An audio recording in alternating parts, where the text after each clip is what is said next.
Well, hello. Hey, hello. Hey, thanks for joining, man. I really No, appreciate you being here. Let me fix my yeah, light. It's kind of yeah, acting up. Let me see. Am I too loud or anything? Is everything good to go for you? yeah. It's perfect. I watch myself. It's perfect. Yeah, Okay. yeah. Yeah. People should be arriving pretty soon. But Okay. let me get this light to adjust right. It's kind of. It'll take a second to set it. Let me move this back.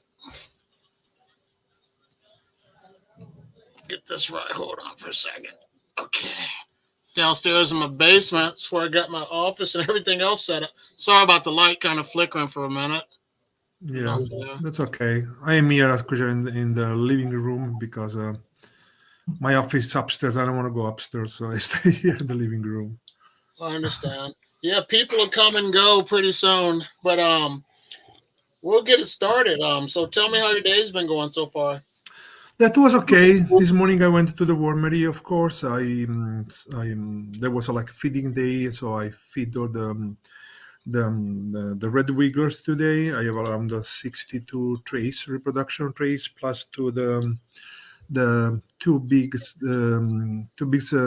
nursery. One is red wigglers, one is it's a European nightcrawler, and so maybe they can be a nice news. I went to see a couple of places, and the one place looked like it's perfect. So I'm waiting for the landlord to come back and sign the contract, and maybe I will be moved for the end of the month. So, but till I didn't sign the contract, and I am still I'm still looking for a place. So I don't trust the landlords anymore. So I hear you. So what made you decide to relocate? Is it because of the cost of the property? no, I relocated for two reasons. First reason because I'm tight now. I'm growing, Yeah. and the new place is I'm growing. In the new place, and now it's tight. It's small. I went for 500 square feet to 1,000 square feet, and now I am moving if everything work out in 3,000 square feet. Okay. Yes, and the place it's a beautiful, it's amazing, and let's see what happens. I you hear you. know but Yeah. again, till I don't sign the contract and I don't give it the down payment, I don't trust landlord. So I definitely understand. Hold on for 1 second. Let me stop my camera for a second so if I can get this from flickering. okay, go One ahead. second. I don't know why it's doing that. It hasn't done that. It's the first time it's actually maybe we gotta move this back. Hopefully that'll stop flickering. But we got some people in here. Gaetano. We Yeah, have I see. Hi, okay. Northern Thai. Hi, living in the moment, and hi, Steve from the garden. Welcome to the live, and again, thanks AJ for having me, for inviting me. This is a very, very nice. I really love. If you see my video, I love share my knowledge. My experience, my everyday life at Warmer. So this is a very, very good occasion for me. To talk with everybody. Yeah, that's what I like about you too. You're down to earth and you don't like you're not scared to promote your business as well either. You know what I mean? Because a lot of people Of course. they're hesitant to share their information. And that's what I like about you. You're a down to earth guy. You're honest. You don't BS people. You know what I mean? And that's what I like about you as a person. And that's why I like to do business with you. And promote your business because you're an honest guy. And people need a lot of honesty in the world. There's a lack of that anymore. Yeah, thank you, Ajay. Yeah, you see, I actually put out my business every day, so I show people what I do every day. So if people want to buy anything for me, they know before they pay or they got it because I Hmm. show. Yeah. Someone has a question for us. I'm going to paste the link in the chat if you're interested in becoming live. But Northern Thai Garden guy has a question for us. Yeah, I'm here. What's the question? Yeah, shoot your question if you want to ask Gaetano. He's a man that he's starting a business, and he's about to relocate because things are going on, you know. But he works by himself. Am I correct for right now? Yeah. For Charles? Okay. Yeah, and they have a good news actually, a very good, beautiful news. Tomorrow, or actually, sorry, Saturday or Sunday, they will deliver my new trommel. So I bought a big trommel, the rotating one to harvest worms and cocoon and the casting and everything. So it's like 11 feet by 4 feet. It's the huge one, and so finally I can scale up also in this way. Yeah, because when you have to light separated 25 pounds of worm to ship over, it's a big job and time consuming. So if you want to scale up, man, you need equipment. There are nothing to do, you know. Mhm. Yeah, if you are a contractor and you don't have drills, you know what I mean, you can't work. So it's the same thing. Yeah, I definitely understand. I don't know why my camera's having problems focusing. It hasn't been doing that. That's the first time. But you know, when you do like a live, something always happens. Technical difficulties. Yeah, I see. Bothers you? Let me know. I'm trying to get it to focus. So let me try this one more time, okay? Okay, go ahead. Meanwhile, let me read the question the Northern Thai Garden guy have. Okay, I have 3 beans of African night crawlers with roughly 300 per beans. The beans are Rubbermaid brute beans, 14-gallon beans, and they have been keeping them since last September. And they're getting things smaller in size since the winter color the baby show up. Is it normal, or is there a condition that makes them to shrink? Okay, so the African night crawler, they are a very um, delicate, if you want to talk delicate, worms. They are amazing, beautiful. I love African night crawler. They are the kings of composter. They eat like crazy. Sometimes you can keep the pace on feeding the African night crawler because they eat like crazy. But they are a little delicate and they are different from the other worms. So the first question I have for you, Northern Thai, to answer to your question, what is your bedding?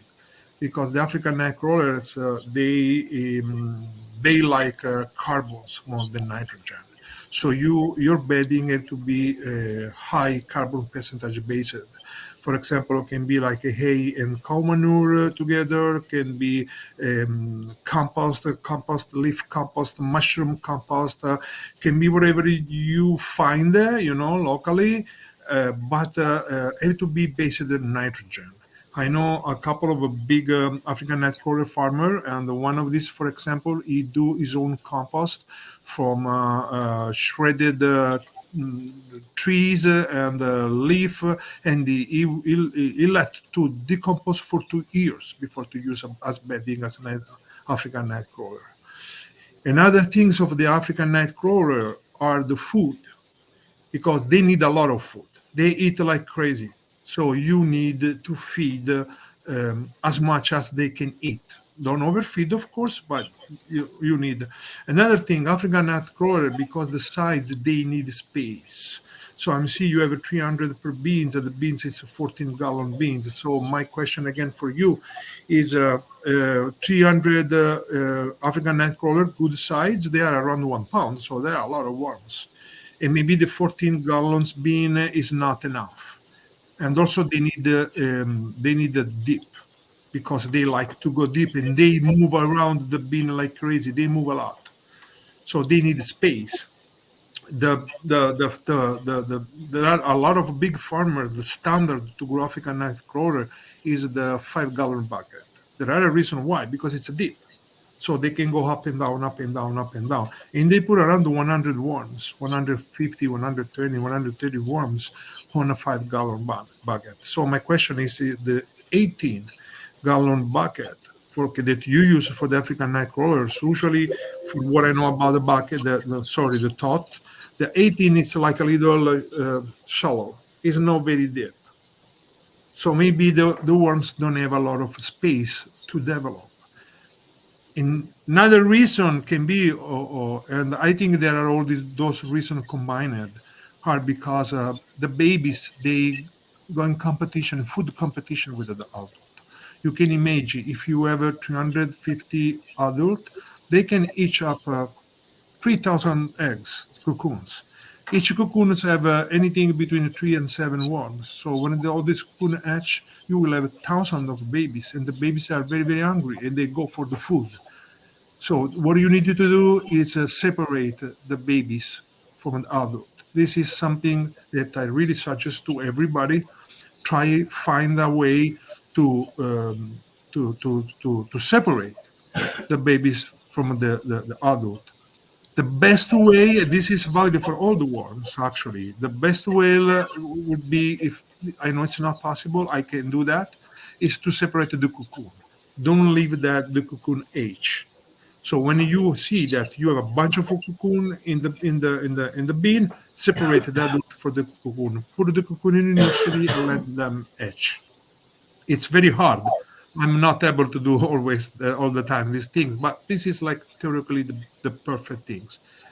But if you are able to separate it, and do this. Okay, let me see as answer. Feed once a week, that is okay.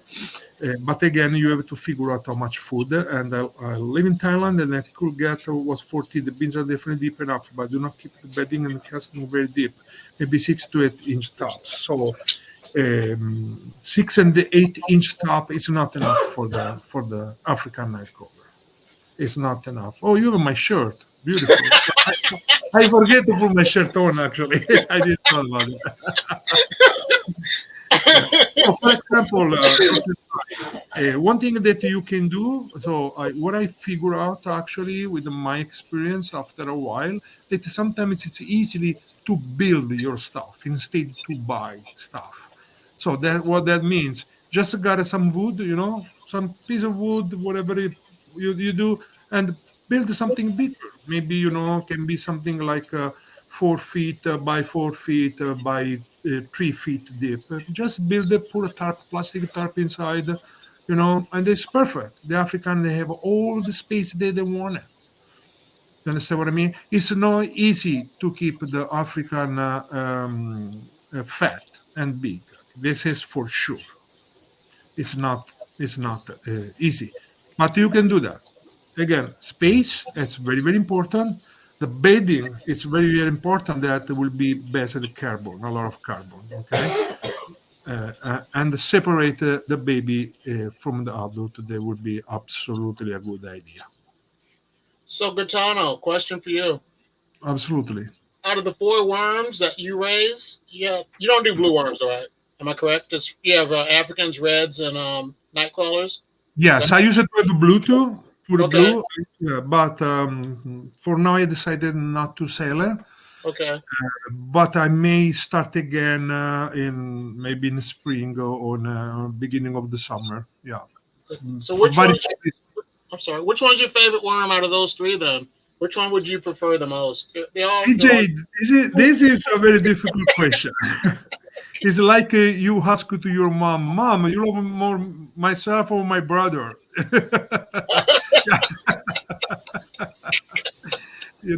Each one. I thought there was one time I thought the African were my favorite. Okay. Mhm. Yeah, and still I think they are my favorite because they are really the kings of composter.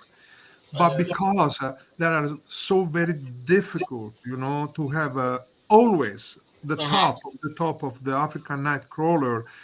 Sometimes you can get a little tired, if you want to say tired, and they say, "Oh man, it's a lot of job," So you just got distracted like 1 month and they shrink. Mm-hmm. I mean, but again, for what I say, if you saw my last video, about the perfect beddings, the chat and drive series, the most important things is again the food. What are your food? Fat worms need protein and balanced food. If you feed only banana every day, it's like you eat, I don't know, McDonald's every day. That's Yeah, not good. Understand what I mean? that's So, right. yeah, balance is always the secret for everything. You have to find out your own balance between, again, the bedding and what you feed. So, Okay. again, the worm chow is amazing idea to integrate at least with the worm chow that you can do your home. You don't need to buy. I mean, if you buy my worm chow, you buy the perfect worm chow. There are no worm chow better than mine. But I but understand. also I have a video where I show the ingredient and how to do by yourself. So I mean, you can do by yourself. I have That's no right. I have no secret. There are a video with like 8,000 views about my worm chow. So I think a lot of people they just are doing by themselves without buying it. By but if you are a little lazy, you can buy by myself. If not, if you are well organized, you can do the worm chow by myself. Again, this is my recipe. There are thousands of recipe outside Hmm. for show, and maybe they all work. Hmm. But I again, understand. always is a balance about Hmm. everything. So, but come back to the question. The how you say the red wigglers, man, they are amazing worms. I They are understand. worms for every season. The worms for for everything. The worms for the easily worms to grow. They are amazing composter, and Okay, so Mhm. leaving for the moment, I have a question. All right, has there ever been a case where the worms would be hungry and turn on each other and become cannibals? No. The only way that the worms can eat other worms is not by cannibals. The answer is easy. They don't have teeth, so they can eat each other. But the worms, they eat everything is degrading. So if a worm die, it starts to decompose. So Mhm. the worms they eat the decomposition process of the other worms. Mhm. So I want to also talk about a urban legend. They say that the worms are a vegan vegetarian. It's not absolutely true. The worms eat you. If you put yourself in my big in my big CFT bean, and you fit inside because it's big, they will eat you, but only when you start to degrade. Of course, Mhm. they don't. They are no piranha. They have a teeth. When you start to degrade, they will eat the degradation, the bacteria, no, the fungi. Everything is a product from the degradation. Oh, my phone. Let me go Mhm. down. Okay, so that's it. They don't have a teeth. So when you put food there, they don't actually beat the food. They eat the degradation. The things that make the degradation faster, so they look, oh, this worms eat everything very fast. The worms accelerated degradation with the bacteria. The bacteria they produce, the worm casting their poo is full of this bacteria that attack the food very, very, very fast and degrade and the worms eat the degradation. So, question for you about your business. Okay, Okay. I read your bio. What made you get started with worms? Did you get pumped up to start a No, business for yourself? my dog is. You're fine. I understand, but I'm saying, what? Just give me a shout out. But like with your business, well, you were kind of nervous at first, to even get that started. I'm still nervous. Okay, okay. I'm still nervous. Yeah. I will tell the story. I will try to do a long story short. Hmm. Uh, so I am a garden enthusiast. Okay, I have a backyard. I have like 4 raised bed, and I do tomato, zucchini. All these things that everybody in the backyard. Hmm. So and because worm casting is the best thing that you can use in your backyard. And if you don't use worm casting, you are doing wrong. Okay. So I Hmm. bought worm casting actually more than one time. I bought online, paying shipping, all this kind of stuff. And I was very happy with the result. So at a certain point, I say, I am a smart guy. I am a little nerd on my stuff. So when I'm fixated with some things, I made it to the research. I buy book, and I start to study. I want to show you the book that I just got it this morning. Oh, okay. Yeah, this morning I Potato got with a book. microbes. I really, guys, suggest you to buy. EJ, you can put on your list. You are affiliated with Amazon. I suggest you to put on your list this book because this is the perfect book that every warm farmer have to read. Okay. Okay, so what I did, it was like July 2020. I said, okay, let me buy 2 pounds of worms. So for the next springs, I have the casting ready. So I was so good, okay? I Okay. was so good that for the next spring after July, I had my basement full of worms. Okay. and Okay. a lot of casting. So I Hmm. started to put it like, I say, what do you do? I don't want to do the worm farmer. I want to get rid of all these worms, but I put a lot of money, effort and time. So let's see if I can, make back some money. So I posted in a couple of Facebook group, gardener group, local, that I had some extra worm to sell, some casting. So in 3 weeks, everything was sold out. Okay, my Northern Garden is to show the book again. Yeah, I'm done. Yeah, this is Teaming with the Microbes, Organic Gardener's Guide to Soil Food by Jeff Lowenfels and Wayne Okay. Willett. Okay. Yeah. All right. Okay, so the things went very good. That in a couple of weeks, the worms and the casting were all sold out, and they say, "What the heck?" So so I say, "Okay, my business." Mind is started to work. I said, okay, let's buy 15 pounds of worms. Let's see what's happened. So I made Hmm. some research. I found them farm, whatever. I bought 15 pounds of worms, Okay. and Wow, that's like a lot. yeah, in 3 4 in 3 months they were all gone. I Okay. didn't have any more. So I bought 25 pounds of worms.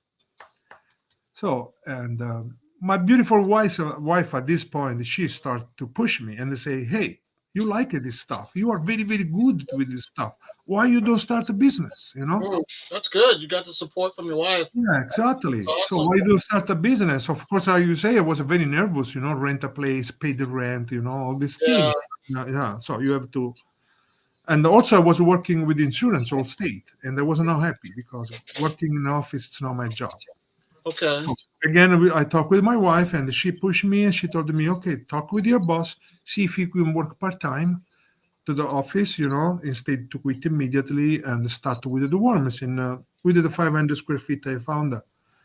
So after 3 months, the things was going so good that I quit my day job and I rented the 1,000 square feet bigger. Oh wow, And good for here you. we are, and I'm moving in 3,000 right now. I hear you. I So how mean, long? I'm not making any money because all the money I make, I put back in the business. Yeah, I can understand that. No, I understand that as well. So with your move, how long do you think it's going to take you to get into your new location?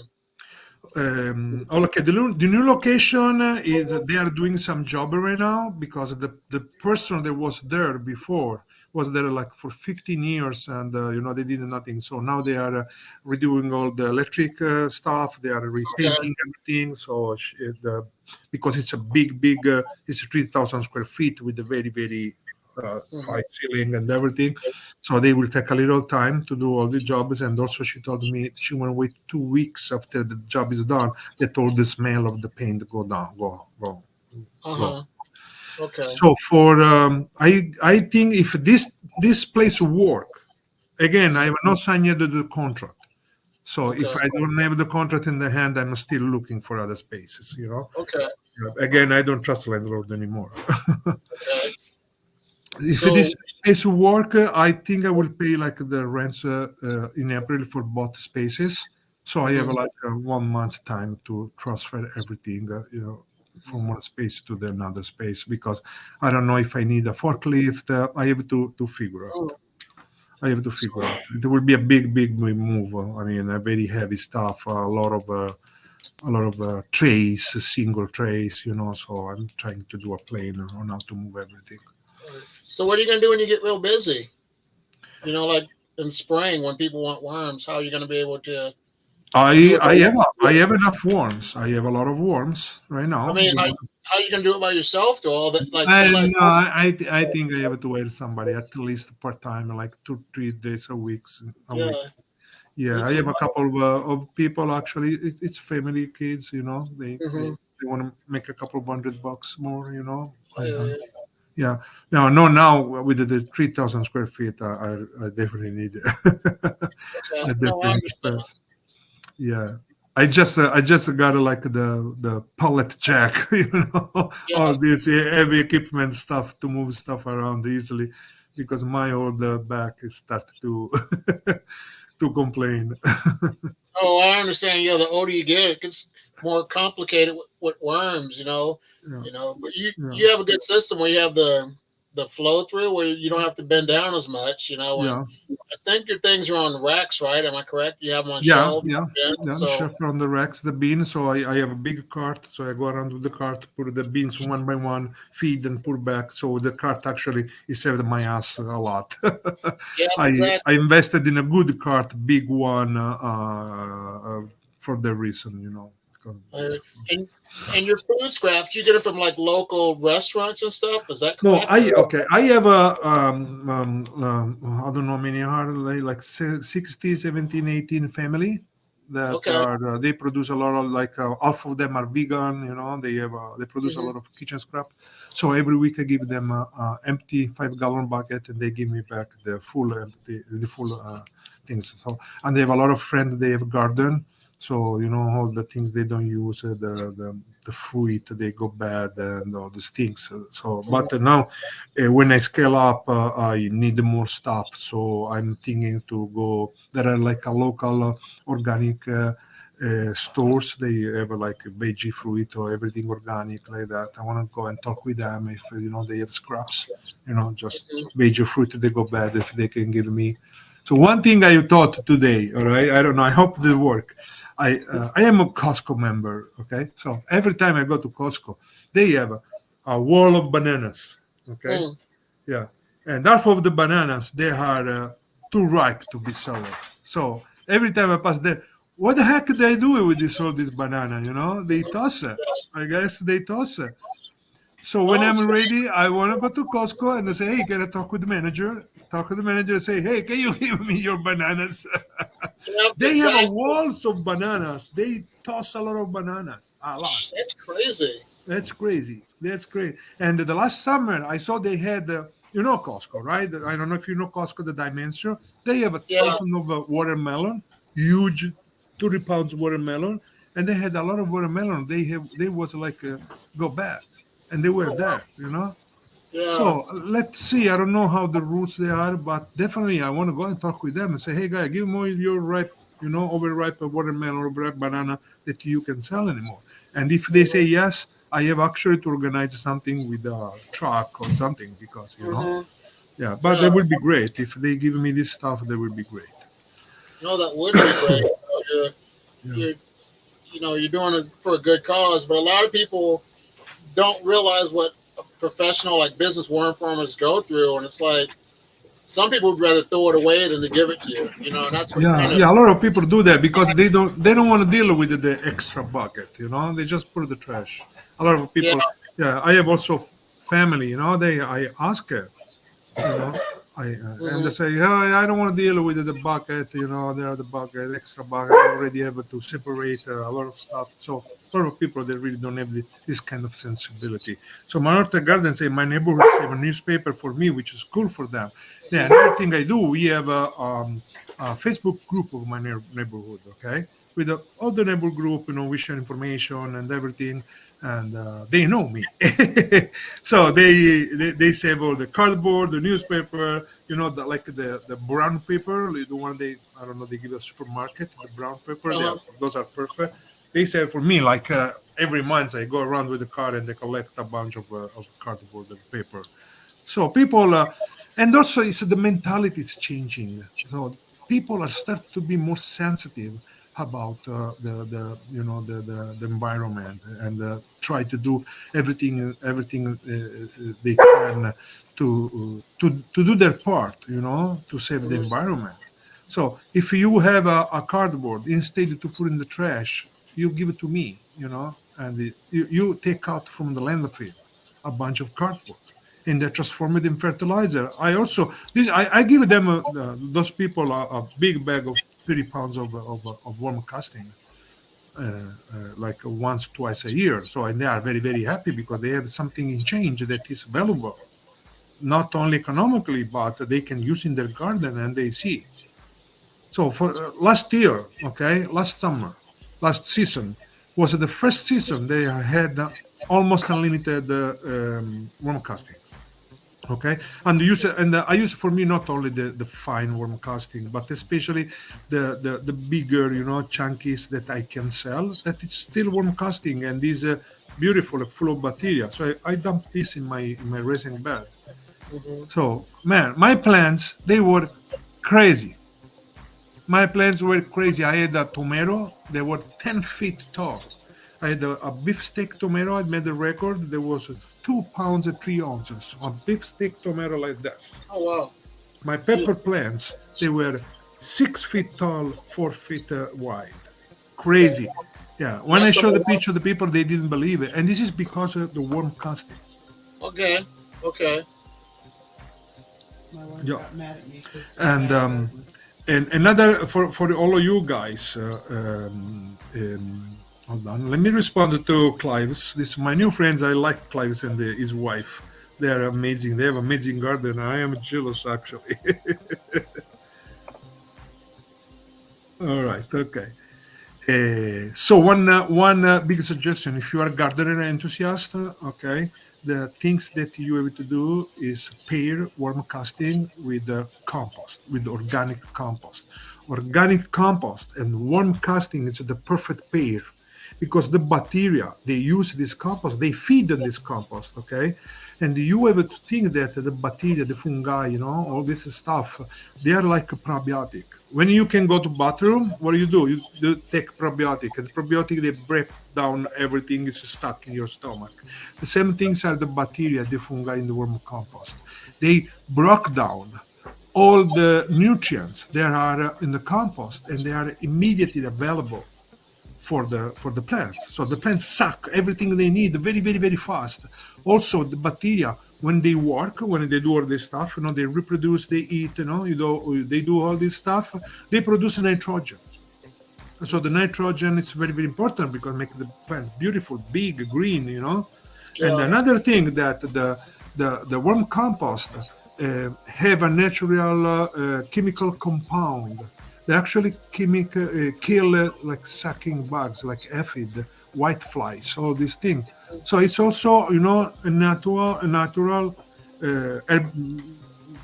like to say another thing that help to grow your plants free, bugs free, bad bugs free, and the bad fungi, because the good fungi they fight the bad fungi. So when you have especially the tomato, eggplants, the zucchini a lot, they are very, very prone to be attached from this fungi. The worm casting, they help to kill this bad fungi, and one way to kill this bad fungi very, very fast is with the compost tea, vermicompost tea, worm casting tea. Worm casting tea, guys, it's beautiful for your plants. Spray like every 2-3 weeks. Worm compost tea is for your plants the best present you can give to your friends, because also this bacteria in the good fungi on the plants, they make like a film, protective film. And also the plants, they absorb the nutrients and the things from the leaves. So take one idea, for example, why your plants and the grass after rain, it's green, beautiful, and the grass grow like crazy, is because of the rain, when they fell down, collect nitrogen from the atmosphere, and give to the plant all this nitrogen. The same things happen when you spray in a smaller scale, but the same thing happen when you spray. So the nitrogen will fix with all the good things there are on the worm compost tea, and your plants, they will be very, very grateful. I'll let you ask that question. His answers question, Gatan. I'm gonna put your website, your YouTube channel on this link real quick. Oh, thank you. Yes. Okay, Northern guy is asking if worm casting tea. Have you ever gone with something other than molasses? Something of trying rice wash or other starch. Okay, so more than starch, yes, it's a starch. It's a sugary immediately available. So the starch have to break down before to become sugar. It's sugar, of course, but you have to break it down a little bit. The molasses is immediately available for the bacteria, to feed the bacteria.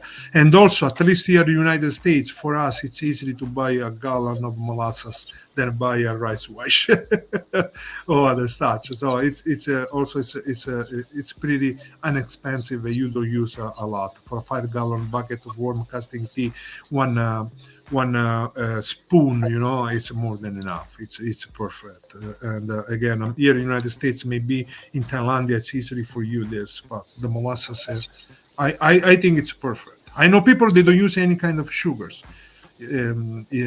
but I always suggest to put one tablespoon of molasses in the tea. I'm still here. I'm still just trying to get up to your YouTube channel real quick. Yeah. So excuse me for a second. I will get it. Let's see. Oh, guys, if you have any question, I'm here for you. If I can help, I mean, I know a lot of things, but I don't know everything. So I will, so I will try to answer. If you have any kind of question.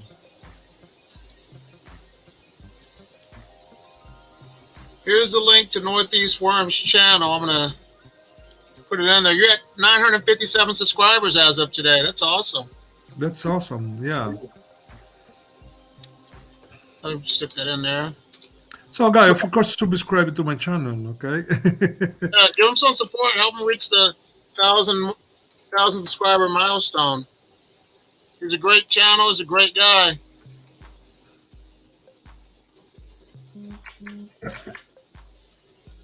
Okay, let me put this in there. Paste that. Okay, Yeah. I got it in there.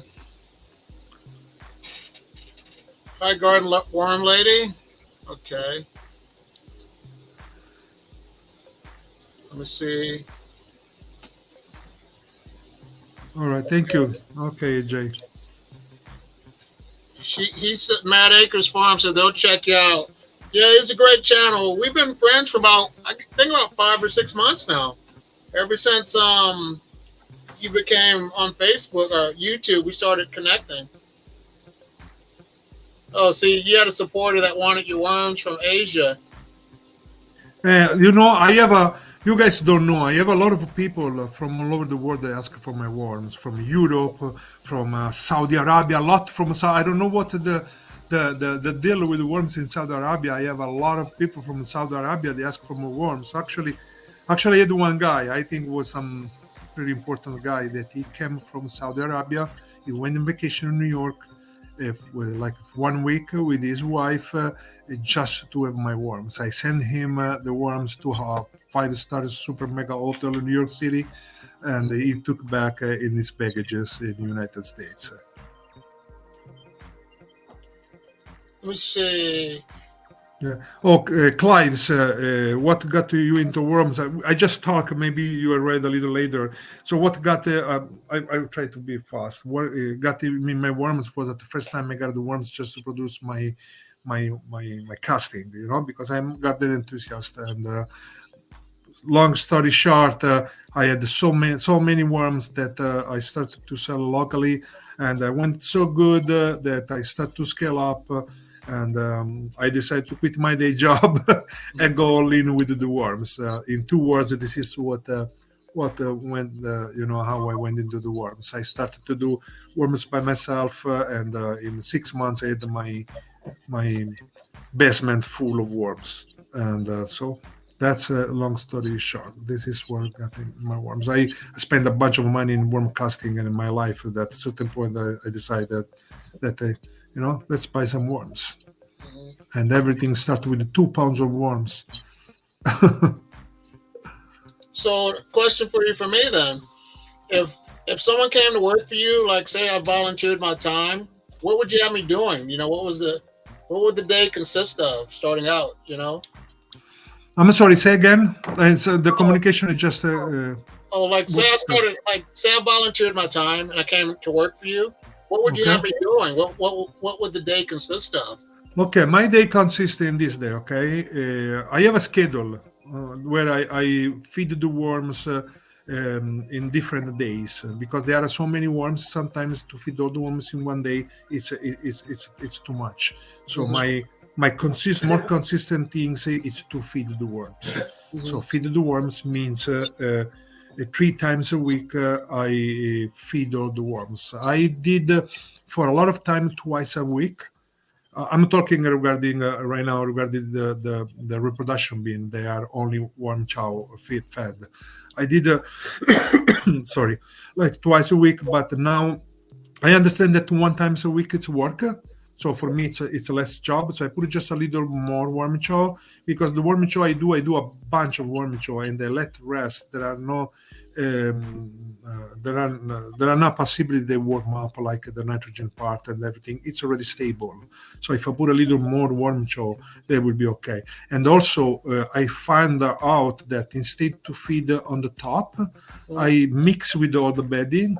So they will be better because the base is flour. So if you feed only on the top, the flour after a while, if it's not used immediately, it can become like a jelly, and the Okay. worms they can eat anymore. And they actually, if dry out, they can make like sticky balls, and the Oh, I see worms what you're they can saying. eat. Yeah, the dough balls Yeah. and all that. Okay. Yeah, exactly. So I mix with all the bedding, and I found out for me, I think that the worms, they this way they go all over, and they work all over the bedding. Hmm.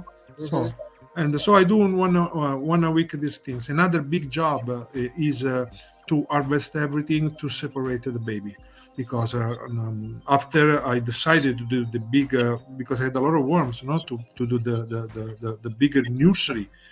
Okay, this is a job that you have to do. I don't want that the baby they hatch and grow with the adult. So this is a big job. You have to check, when you decided that there are enough cocoon, all those cocoon have to go and go to the nursery. But meanwhile, the nursery or the cocoon hatch, so you have to take all the juvenile out of the things and put in the new trays. So Okay. this is a cycle, okay? So Yeah. feed, take out of the cocoon. When they hatch, they are juvenile, put in the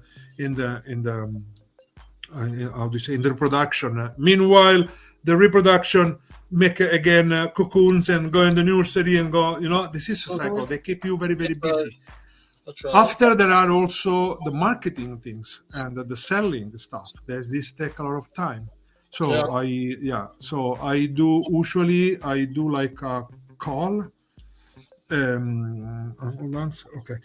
Usually I call the stores. They sell my product, Hmm. and I see if they need anything, if they have any question, if there are any special requests for customer, because now it's spring, a lot of people they are getting ready, so there are people actually they request 100 pounds, 50 pounds, of Hmm. worm casting. So I call the stores, and if I have order, I will deliver. Usually I try to deliver Monday. So Hmm. I decided that Monday is the time when I make money. I I understand I that. cash money inside. No, I understand Usually, that. yeah, usually it's Monday. Yeah. So, a question for you. Okay, you did it Yeah. when you do your ride-alongs and you have us on. How is there a certain amount that people have to purchase to make that trip, like an hour out to deliver? Like you had your worm castings, correct? No, When you're delivering. yeah, okay. I ask the local people, the Okay. local stores. No, I Mhm. mean the stores, because I have my bags. My orange bag. Yep. The store they sell. So the Mhm. local one, the minimum I ask it's $10. 10, Okay. 10, 10 packages. It's just Okay. one carton with the 10, because they are Yeah. local. They just call me, and after That's 10 right. minutes I deliver it. So I want they Okay. have always fresh product. Okay, so That's I put right. these rules from 1 hour to 2 hours driving, minimum Mhm. 20. Okay. I understand. Yeah, No. minimum 20. Yeah. Yeah. After 2 hour driving, I don't have it. I mean, I had in New York City. I Mhm. went to New York City like 5 months ago with the excuse that my stepson lived there. So with my wife, we went to visit him, and I put like 200 boxes, these boxes in the car, and I did 2 days driving all over New York City, to all the hydro store, little gardening store, and actually didn't work out very well. So the New York City, it's strange, strange market. It's a different market. I thought that because New York City, it was a huge market, and I will sell a bunch of stuff, but it's not work out like that, because New York City, everybody live in apartment. So everybody have a small plant. You understand what I mean? So Mhm. they want like half pound packages. A lot of them they sell like by pound. They buy like the 50-pound bag of Chromecasting, and the garden center they sell by pound or by scoop to the people. So when That's I right. I introduced myself with the 5 pounds bag, and they said, "Oh, this is too big. Nobody will buy 5 pounds." And they said, I was like, "Oh my God, this is New York City, guys. What do you mean? You know?" Right. That's right. So like three. Three store they bought say they say okay, leave me like $4 for bags and see what happened. They never call me back, so I guess they whatever. So okay, LP say yes, I do. I did educational presentation for a couple of garden club. A couple of school actually they asked me to do presentation, and if I donate some worm, to start a worm farm in the school, because now here upstate New York, everybody have a little piece of garden. Okay, so there are not a lot of people who live in apartment.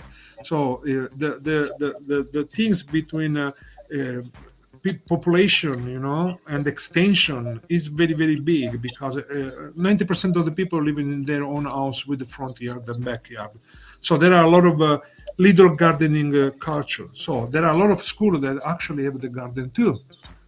And they asked me to start a garden.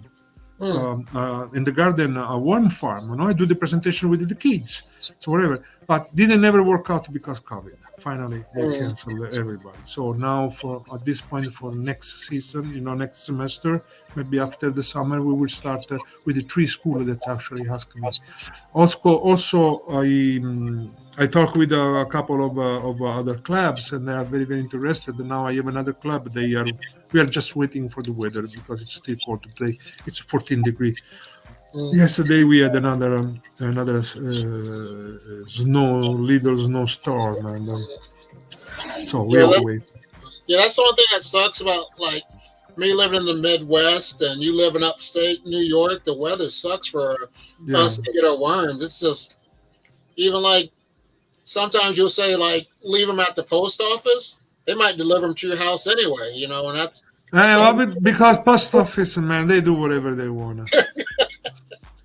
No, believe me, I have enough with the post office, but there are no other ways around. So Clive is asking about bokashi. Bokashi is perfect for the worms.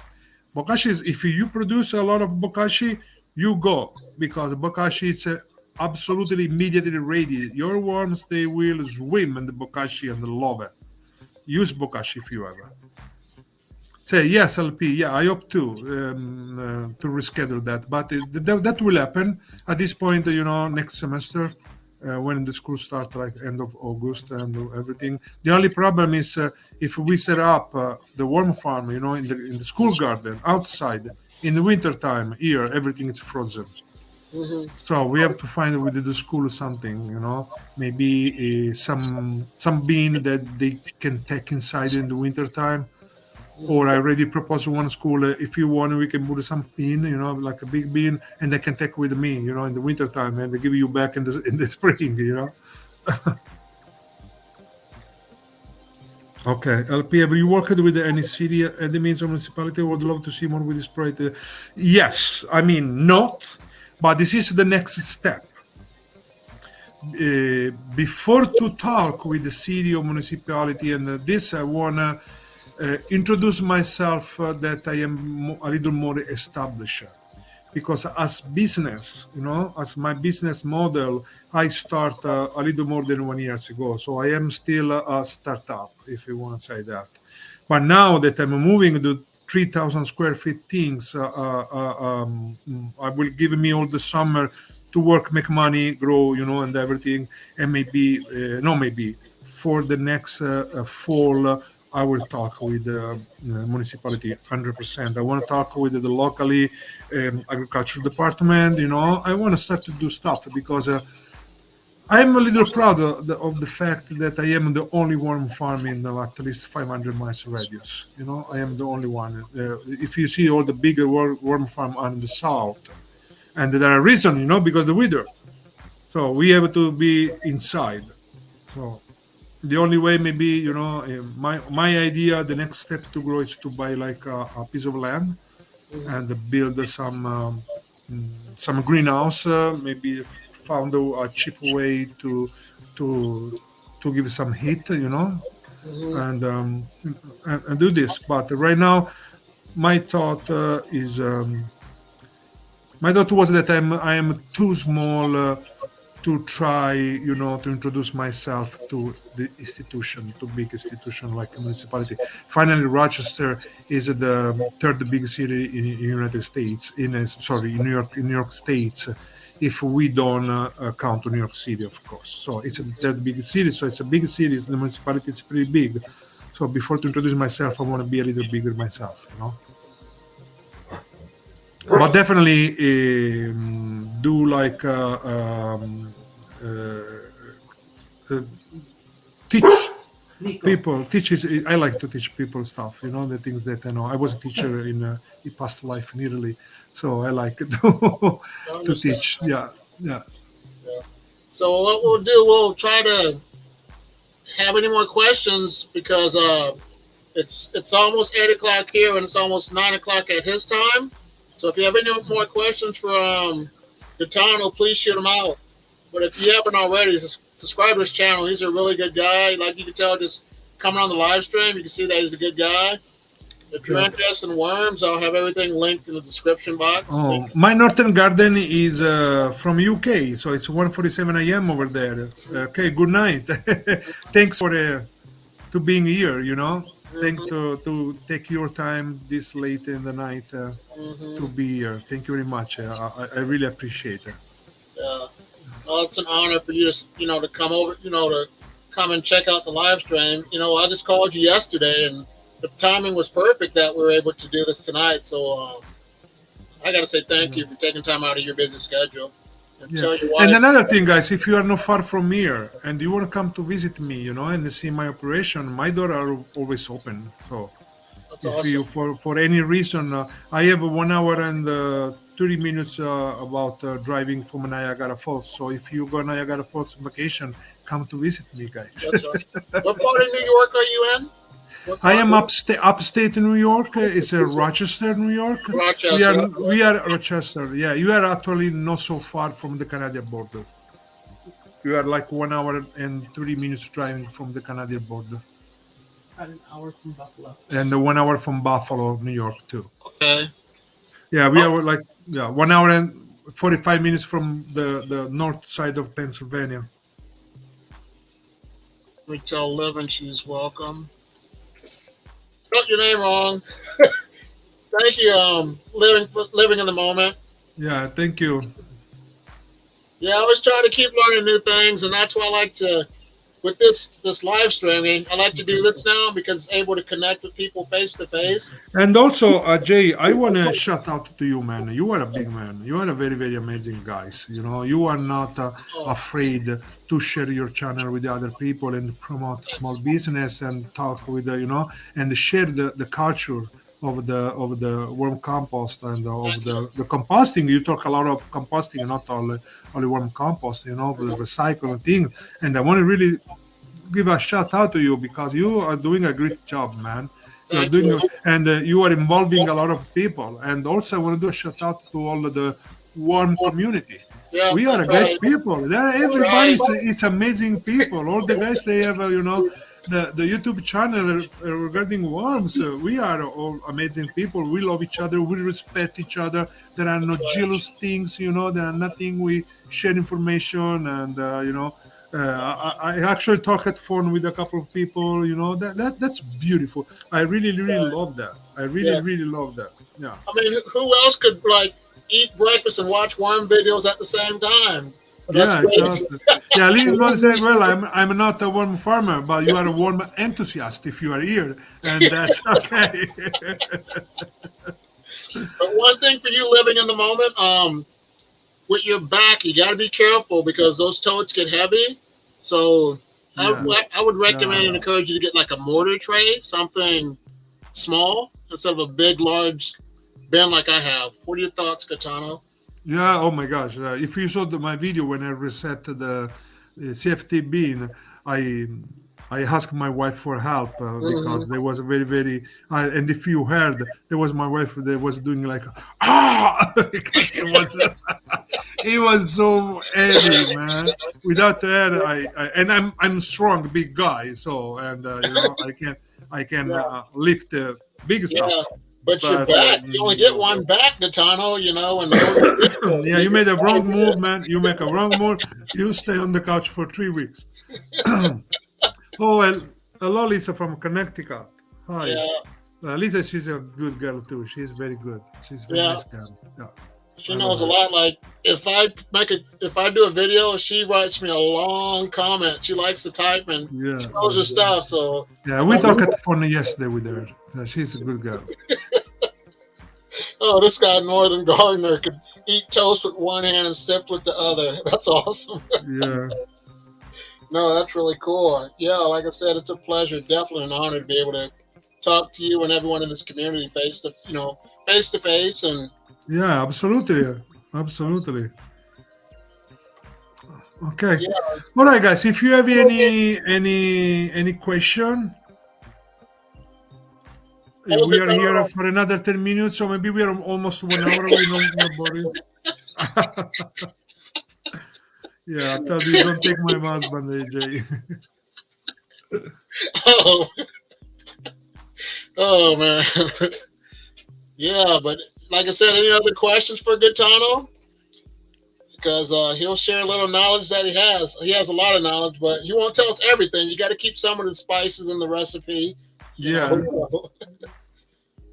No, but shoot, that's awesome. Like I said, let me see Oh, something. LP are asking what are you feeling on mixed species Mhm. bean? Okay, mixed species bean are good if they are good for you. I don't like to mix species. I don't like for a couple of reasons, not for nothing.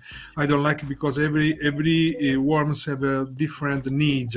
For example, a lot of the most common mix that you see is red wigglers and the blue, and Mhm. yeah, and Indian blue. So they are the most mixed stuff for a couple of reasons. Because blue, they are pretty invasive, so they are very fast to reproduce, very fast to eat. Faster than the red wigglers, so they eventually will take out. But for example, the Indian blue, they need warmer temperature. But the red wigglers have a range of temperature where they live that it's absolutely bigger.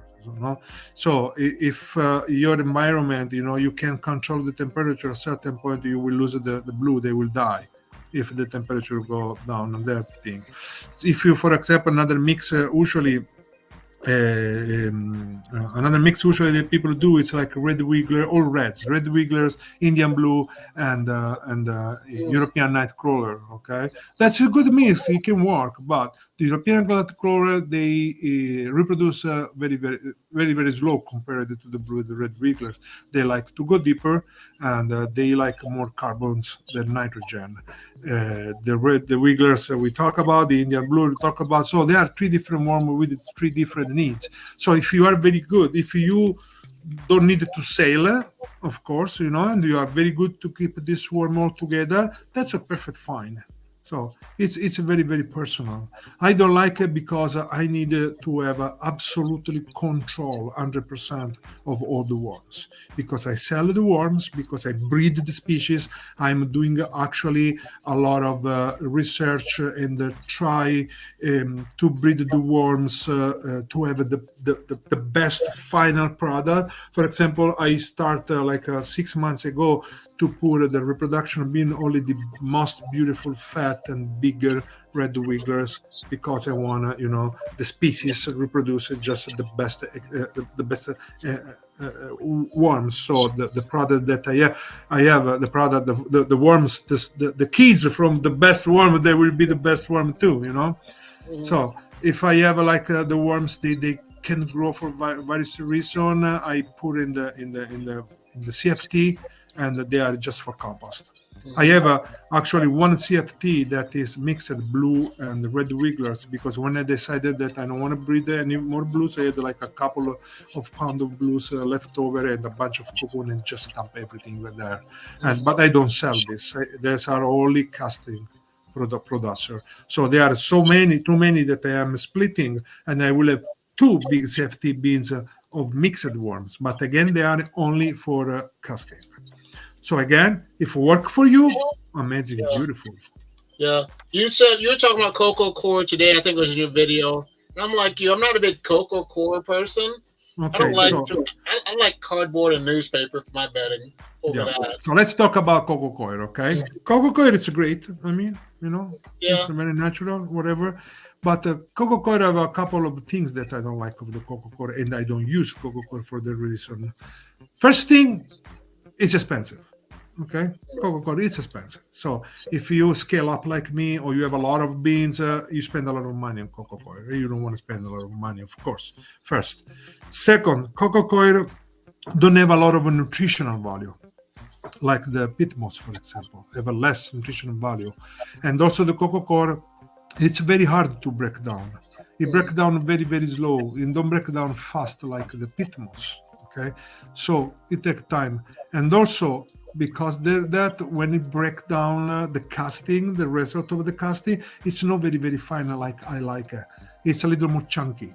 Okay, so it's for your production. It's more chunky. That's okay. You put in your plants, and that's okay. But for me, that I have to sell, I wanted the finest product, and also because I use a lot, I prefer pit moss because pit moss is much cheaper than things. And again, don't have a lot of nutrients and other like things. So will worm crossbreed? Absolutely not. No, they don't crossbreed. No, they don't crossbreed. No, if you have a mixed breed, they will go. This is the reason why eventually, if you have a mixed Indian blue and red wigglers, the Indian blue will take over because they breed faster and they eat more. Because they don't interbreed, at a certain point, they will take over the red wigglers. Steve from the garden, yes, and not readily available large balls. Okay. Yeah. Worms on the lid of your bin, is it good or bad? Depends on how many worms it is, too, right, Katano? I'm sorry, say again. The question is, James asked also, is it a bad thing to see your worms on the lid of your bin or come out the bottom? Not always. Worms are living things, okay? So, and I understand they are different from each other, like humans. There are worms, they like go wander, and explore. Yeah, and also on the lid, a lot of time you have like drops of moisture. And the worms, they like it. It's like kids at a swimming pool, like I said today. They like it there. Yeah. So they really like it. So they go just there, just to hang out on the very moist on these things. And again, there are worms that like to stay, still doing nothing, just eat, breathe, and the poo. And there are worms they have different, personality, and they like to wander. So it's not a bad thing. The bad thing if you have your lid down completely full of worms. That means the worms are trying to escape. And they can escape because they have the lid. This is another reason why I suggest to don't put the lid, because your bedding, your bean have to be perfect. If if it's perfect, the worms don't escape. I use the mortar tray. I don't have any lid. I have just paper and a little plastic, and my worms don't escape because the bedding is perfect. So you have a perfect bag. You don't use a lid. So the just a little of loose plastic so they can pass air and keep the moisture. You have to give the worms the chance to escape if they are suffering. If you are in a place that you don't want to stay here, that you are suffering in some way, you want to get out from there. Yeah, you want to get out. The same is it's for the brains. Yeah. How Julian say they are taking a bath. Yeah, exactly. Here's the link for these worms. I noticed like with Connecticut Gardens, she uses the urban worm bag. I'd never used one of those before, but she has huge success with that. Yeah, I have two Uber worm bags. I started with the Uber worm bags, and I love that. Okay. I don't use anymore like a continuous flow through, to to keep the casting in the bottom and put the thing. I don't use anymore. I use like a nursery. When my nursery are too full, I use this like nursery. So when they are full of juvenile, I just empty down, and put again new bedding and new cocoons. That's right.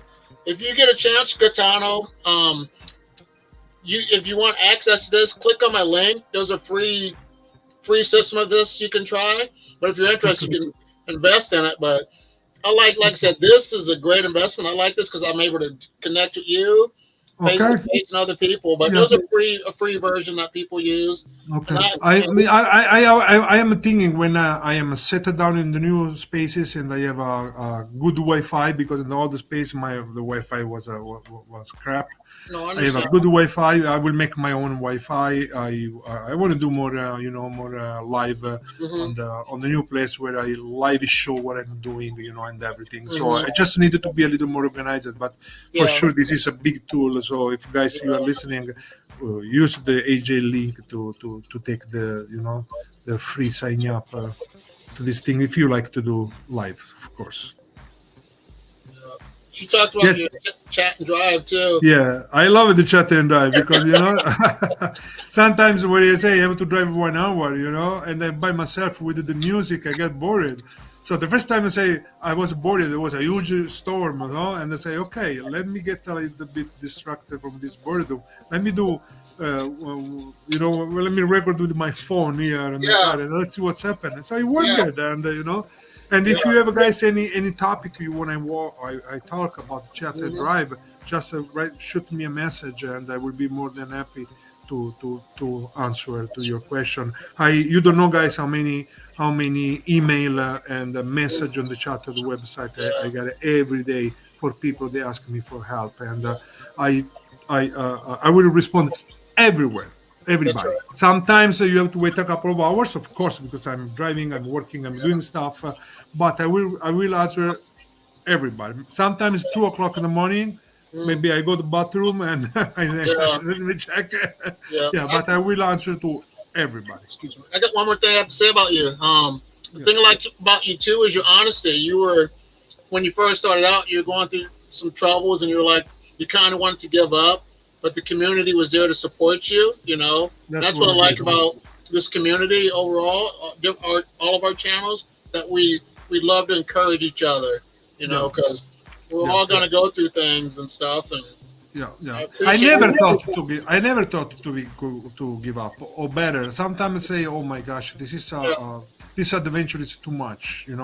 It's too much. So I thought this more than once. But I am stubborn, you know what I mean, and so I actually give all myself in these things, and I'm growing. Again, I'm not making money because all the money I put back to the business, but I'm growing, So which is better, worm chow or kitchen scrap?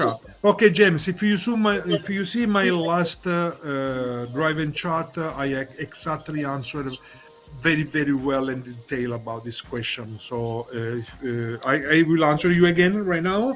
But if you go back to the video, I did this drive-in chat. It's like 7 minutes video where the topic is this: chow and kitchen scrap. So I will tell you my experience. Okay, what I do.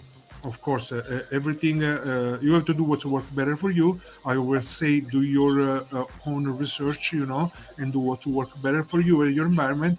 But what I do is that I use a warm chow only for the reproduction bean. My reproduction bean are only warm chow fed, and my big CFT have warm chow, coffee ground, and all the kitchen scrap I can get. So all the food I can get, cardboard, everything that is edible for the worm, they go in my big CFT bin. There are reasons why I use only warm chow in the reproduction bin, because I can have more control. Because with the kitchen scraps, depend of which kind of kitchen scrap they can, because the beans are small and they are not very deep, they can release a lot of moisture, they can make a lot of fruit fly, There are different things that you have to be aware when you're using kitchen scraps. So the warm chow work perfect because the reproduction of bean, they have to do one thing. They have to duplicate every 7-8 weeks. That's it. This is the scope. I don't want to buy worms to sell worms. I want them. My worms, they grow by themselves. My herd, if you want to talk herd, grow by themselves. So the work of the reproduction bit is to reproduction. So to make a lot of new worms. So with the worm show, I have a control of 100% of the food, the percentage of protein, the percentage of nitrogen, of everything. I have a control of the moisture, I have a control of the quantity of the food. I have completely control with the worm show. So this is what I love of the worm show, and this work amazing. I tested and tested and tested, and finally come out with the perfect recipe that work for me again. Okay, so maybe don't work for you, but work for me. And the worms are happy, and they are huge, big. If you see the video where I show how the title, I think, is how my reproduction are doing with the cold. You see, with despite the 40-degree I have in the wormery, my worms are huge and beautiful, and they still breed a lot less, but still breed. And in your Okay, worm, I'm sorry, in your worm bins, you don't experience mites or any of that, do you? I don't know what. You don't have mites or any of that in your No. bins, do you? That's what I thought. Yeah. Okay. Never had mice in my life, Phil. Okay. I don't know, man. It was just like a natural things. I always was so good with the things, also with the kitchen scraps, and then I never had mites. So if you are at home, if you want to prevent, to have some fruit flies, some other stuff, for example, frozen the kitchen scrap is a good idea.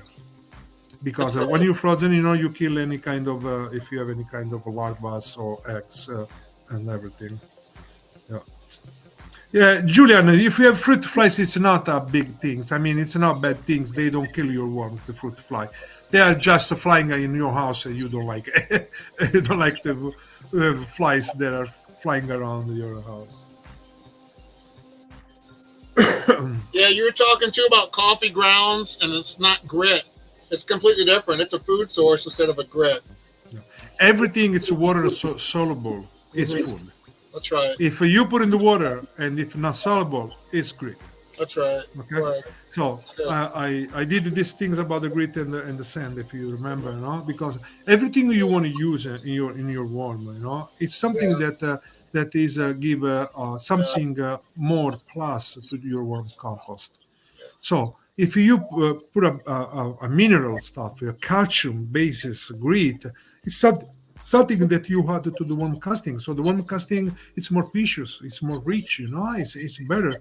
If you put like stuff that don't have any kind of content, like the sand, okay, it's grit, work amazing as grit, but come in with the worm sand and come out from the worm still sand. So it will in some way contaminate your casting. It will, don't give it nothing more. But we gave it the casting rich. We wanted the casting rich. And again, I give you something, okay? Go to Tractor Supply, okay? 40 pounds dolomite stone, pulverized dolomite stone, costs $6.40. Oh, that's cheap. 40 pounds. 40 pounds. Okay. Okay. I'll give you the trick. And with the 40 pounds of this thing, it'll last 2 years maybe to a regular person.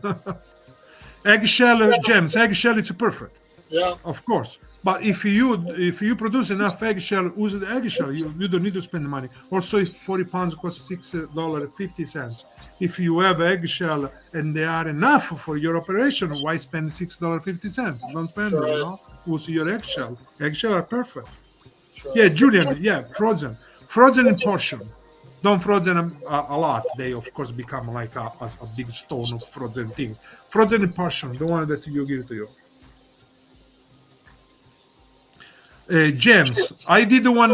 Jen say I was thinking of using coffee ground as part of my chow mix, so chow mix reproduce better. No, don't do that. I did, and it was a bad idea because the coffee ground, for some way, react with the flour part, with the wheat part, and fermented, and when the rancid, and make everything rancid and fermented. I had to toss 40 pounds of worm chow. because I was stupid. Instead to make experiment with a small amount, I made a big amount, and I put a bunch of coffee ground in a big batch of warm chow. After a week, I had to toss everything because the smell of rancid it was disgusting, and was something that you don't want to give to your worms. Yeah, Lisa from Connect and Worm say, I live so close to the shore, I collect oyster shell and seashell in summer. That's perfect. Also, guys, if you cook seafood, and you have shells, or also the shrimp style things, everything, you just dry off and grind. That's perfect for grill.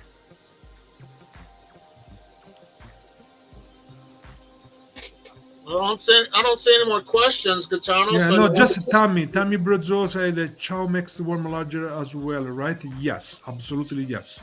Because again, if the chow is the right balanced formula, the worms will eat like crazy, and they will give them a nice jump start to grow nice. So for a new worm farmer just getting started, what would you recommend? How many worms would you recommend them? How many worms would you recommend them to start out with, and what kind of bin to get started? Okay, so that depends, of course, on what you want.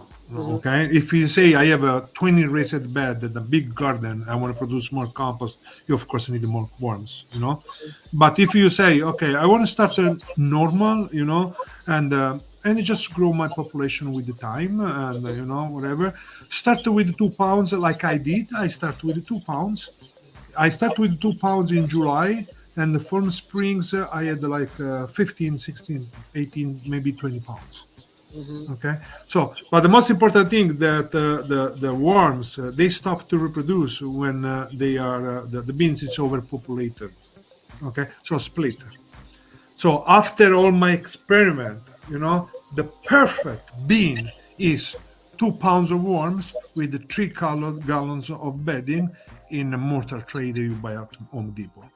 This is for me the best absolutely things that work. The best. 2 pounds of worm, 3 gallons of bedding. That's it. In the mortar tray.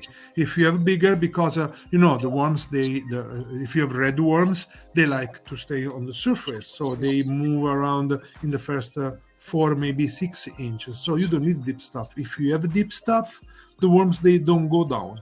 If you start with the 20 gallons of beddings, in 28 gallons of beans, very deep, with 2 pounds of worms.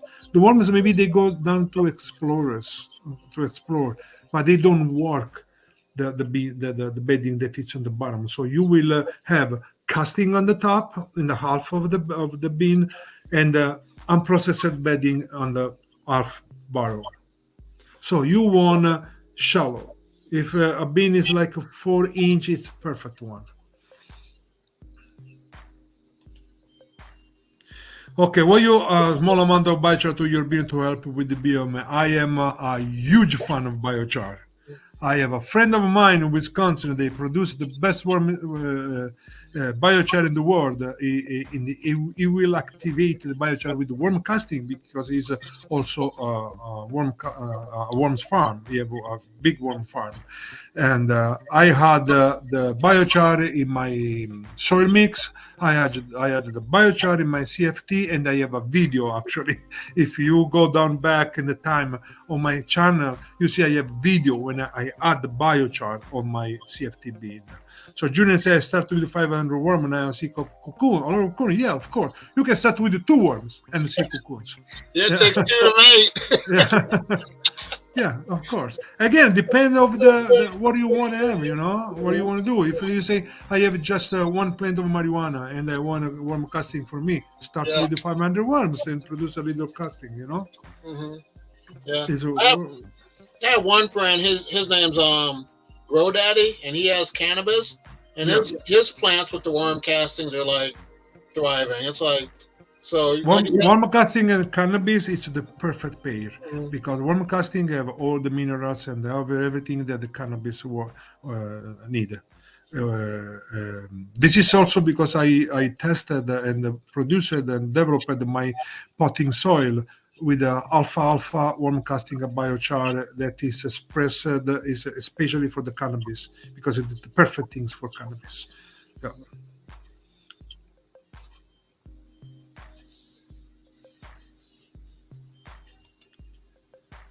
Yeah, and my best actually my best customer are people they have their own cannabis plant.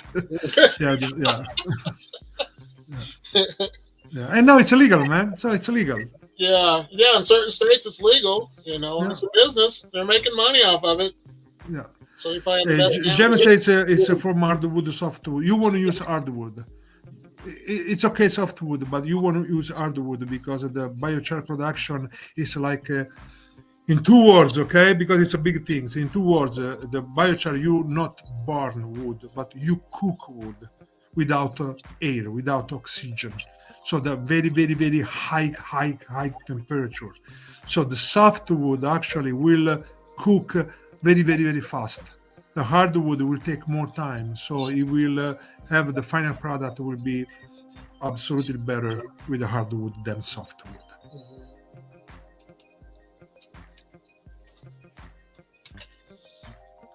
Let's see something else.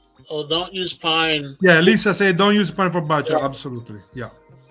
You always heard pine wasn't good because of the eucalyptus, whatever that stuff's. Yeah, the pine is not good for you. Yeah. You want to, sorry. If you have hardwood, that's okay. And big chunk of hardwood, but you have to have a chamber, so it's not that you just do a fire pit and burn your wood and activate the char with the worm casting and you have biochar. No, don't work this way. Work in a completely different way. Yeah, Julian say it's legal in Canada. No, it's legal slow day by day. It starts to be legal more or less all over the United States. Here in New York, for example, now it's legal to have 3 plants per person. So if you are 4 adults in a family, you can have 12 plants. With 12 plants, you can smoke for 2 years at least. I don't know. I'm not a big smoker. Yeah, I can't mess with it because I have a CDL, and that's definitely a no. No, that's okay. So Brent asking, can biochar be added to compost tea? No, I don't suggest that. I suggest no compost tea. I suggest to use eventually if you want because there are two completely different things. In 2 words, what the biochar do? Biochar give a house, a home to the bacteria, give the perfect condition to the bacteria to reproduce very, very, very, very, very, very fast. Okay, so if you want to add, you can definitely add, but I don't do that. I don't do that. If I want to add some nutrients, I add some alfalfa meal, a little alfalfa meal. That is a little complete. Have NPK, is small quantity, but they have all NPK.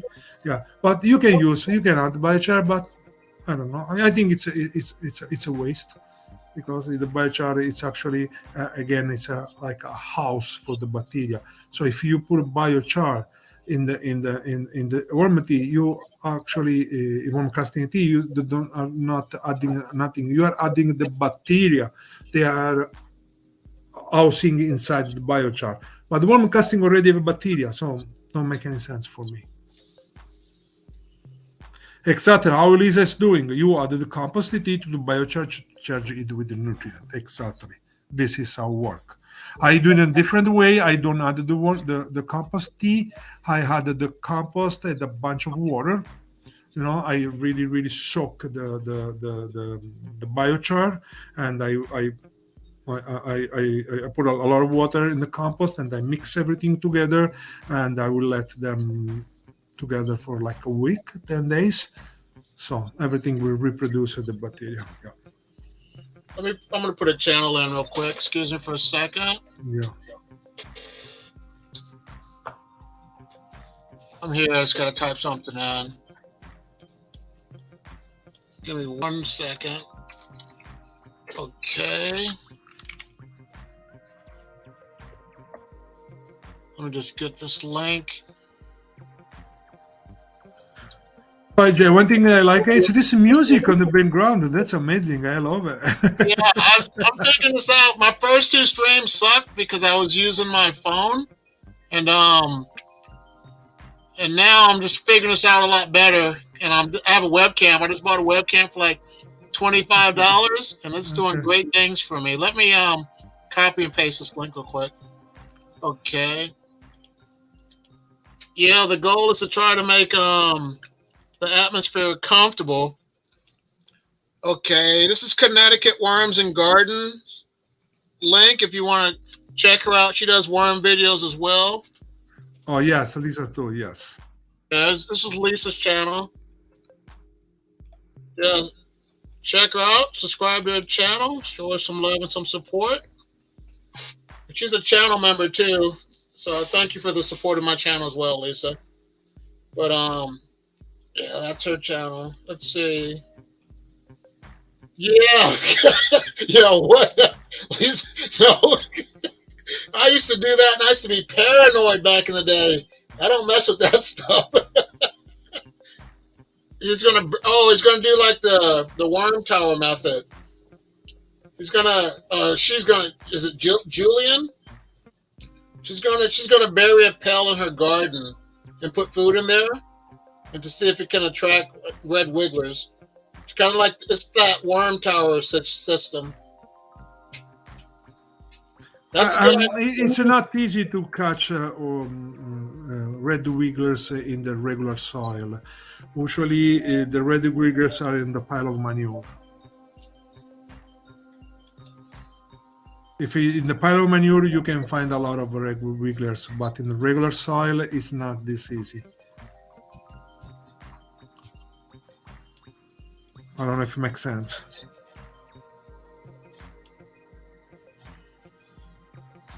So does anyone have any other questions for my BFF Gaetano? Like I said, he's a great man. Check his channel out, subscribe to his channel. And the thing that I like about you too is you got me hooked on the packaging peanuts, those white styrofoam things. You said the worms eat those because they're kind of like they have a corn base or something. Is that correct? Yeah, they have a different thing like the corn. They have oatmeal. They have like a wheat flour, bird seeds, the grit, of course, that is a limestone, pulverized limestone. Yeah, and a couple of more stuff.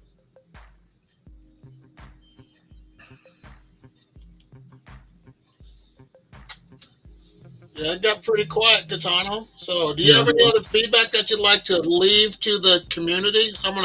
Something came up. I'm gonna do this and check. The word probably yes, it's absolutely. Lisa from Connecticut Worms says it's absolutely right. Yeah, and Brand say you want to find out. You will find out the red wigglers on manure. You say horse, but also from my experience, you can find in cow manure too, a lot actually. Hey Tammy, good night. Yeah, good night. Thank you for coming by, Tammy. This is definitely an honor for you to take time out of your busy schedule. You know, like I said, this is perfect. I mean, like I said, I reached out to Gaetano and tried to set up a time to see if he wanted to do this, and okay.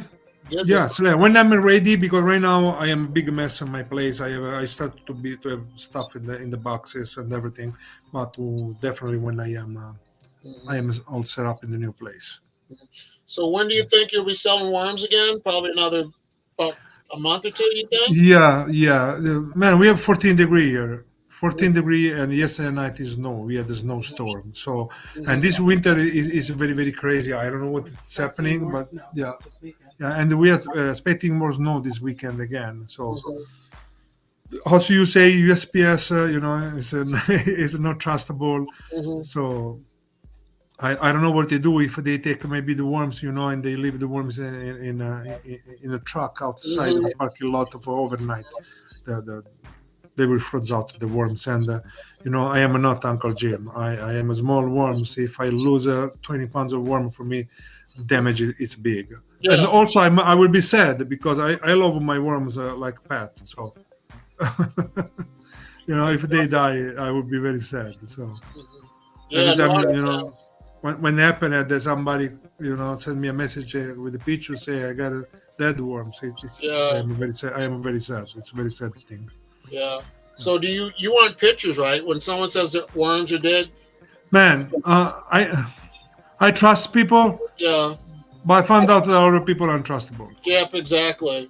So Yeah, you can give me, and also you have to send me the pictures in 3 hours after you receive the mail.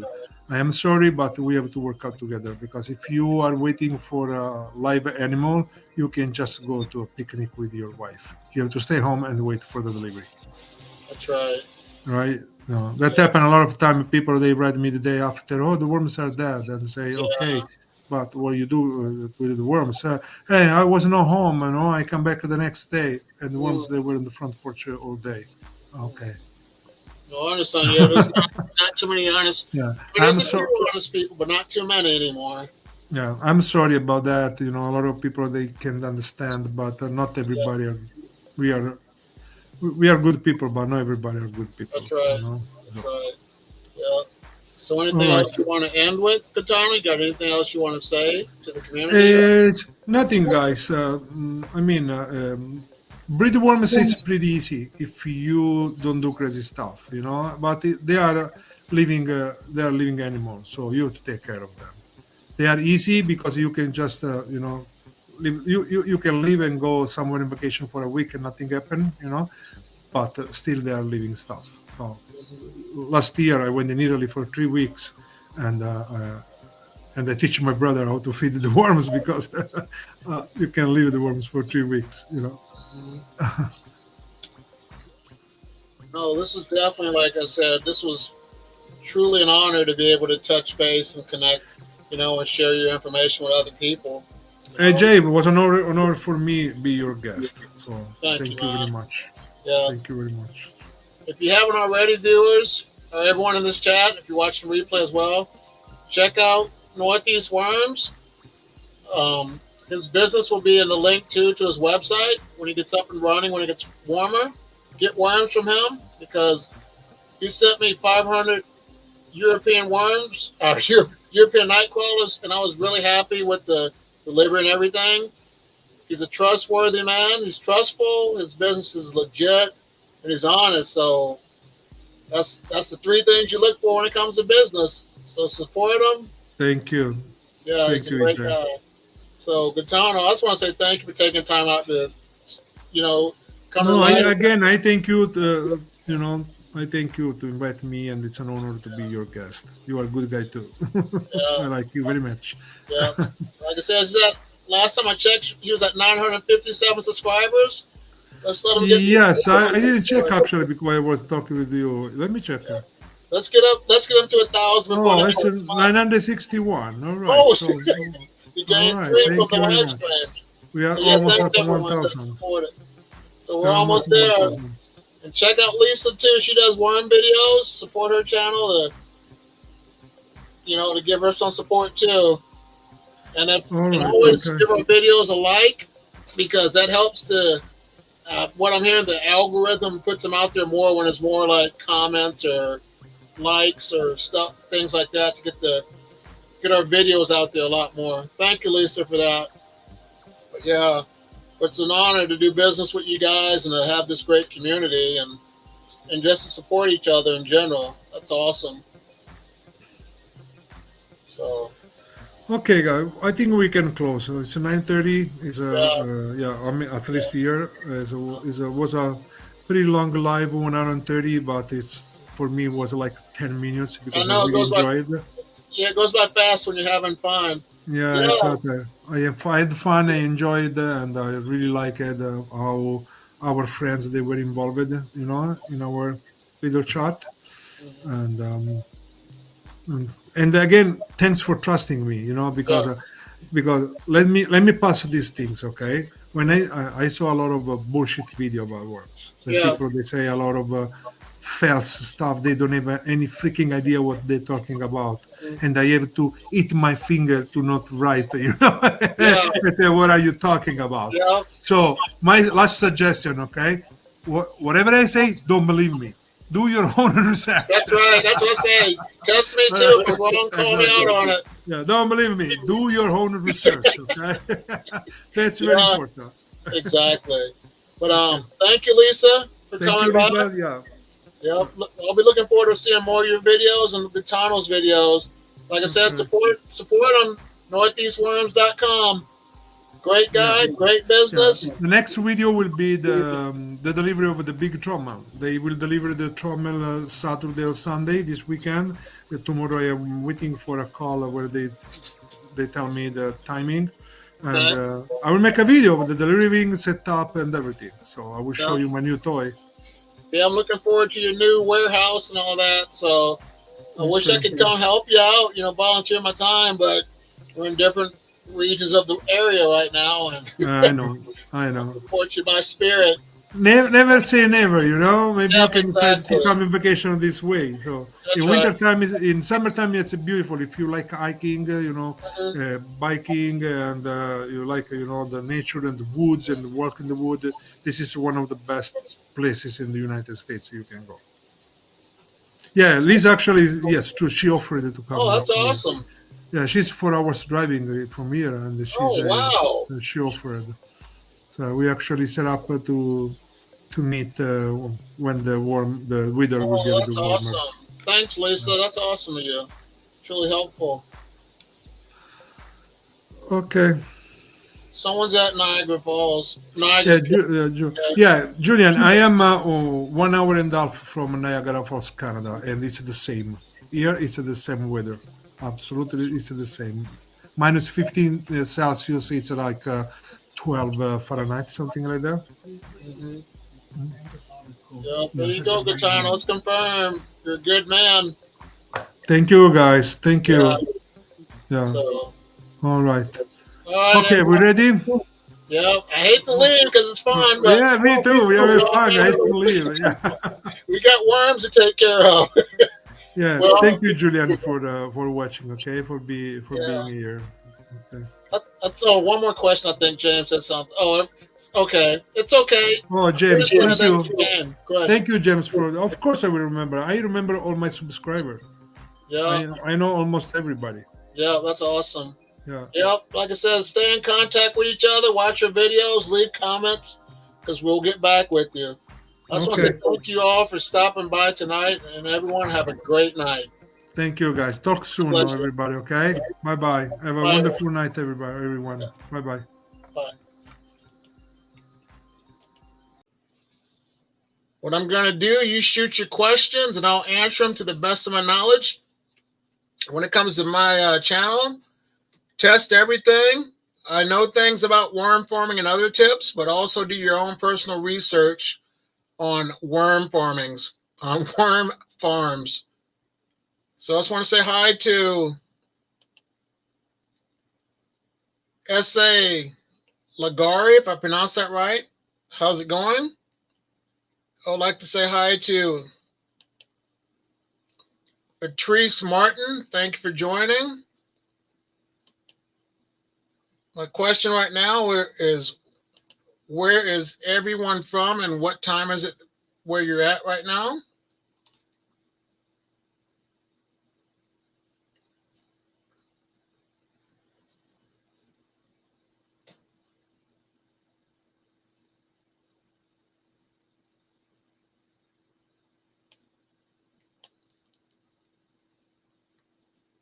So yeah, when it comes to worm farming, right off the bat, the best time to buy your worms is right now to start preparing for the spring.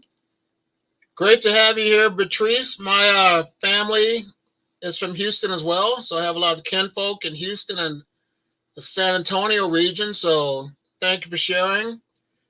Patrice, do you have worms or anything, or do you garden? Tell us a little bit about you if you don't mind. North Wisconsin, noon. Sweet, we're both in the same region, so good to have you here. If you have any questions, like I said, shoot them out to me because I'm going to answer everything that I can to the best of my knowledge. I just want to say thank you for stopping by. And my goal for now is to do a live stream at least once a month. Hopefully, with the times being different, I do them at night, but hopefully I can squeeze one in around this time with my job situation. We'll see if that allows me to do that. So okay. That's cool. Starting a bathtub worm farm. That is awesome. So where did you get your worms from? If you don't mind me asking, where did you get your worms from?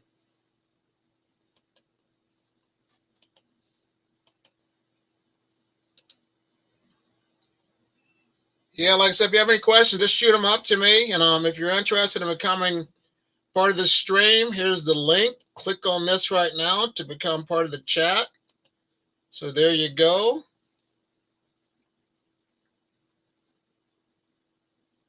I think the bathtub worm farm is going to be awesome for you. It's a nice size worm bin. So, okay. That's sweet. I bought my first batch of worms from Uncle Jim's Worm Farm. I have the red wigglers and European night crawlers. I've gotten Europeans from Northeast Worms. I'm connected with Mimi's Worm Farm, so that's another place to look at. And also another YouTube friend of mine is the Garden Worm Lady. She sells worms, and I have 4 friends. Good to have you here. I have 4 friends to choose from when it comes to purchasing worms. And the thing that people talk about is with hey, Grow Daddy. Good to have you. Excuse me, I have to sneeze. I apologize.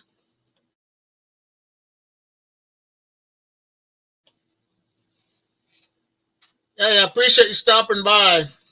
I touched base with my distributor of my T-shirts and my stickers, so hopefully they'll fix that problem because Grow Daddy, I was not happy with the results of that sticker that you got from me. That represents me, and I wasn't happy. So hopefully when you get that, show me your template because I want to order more stickers. And if you haven't already and you're interested, folks, if you're financially able to, become a channel member on my membership. It's 99 cents a month if you're interested. And when I get certain milestones, I will give away gifts and things to people that are subscribers only, like members only. So, but I appreciate you still coming to my channels either way. I am doing fine. I am doing well. Weather's nice. It's starting to melt. It's in the 30s right now. I can't plant a garden as of right now because the ground's still frozen and we still have snow. So hopefully I can get my things going right. My worms are going well, so I'm happy with that. So if you don't know Grow Daddy, check him out. He grows a little cannabis and he has worms. So if you're interested in that type of content, check him out. And I think SA, if I'm right, you have you do like goats and stuff like homesteading and farm life. Is that correct?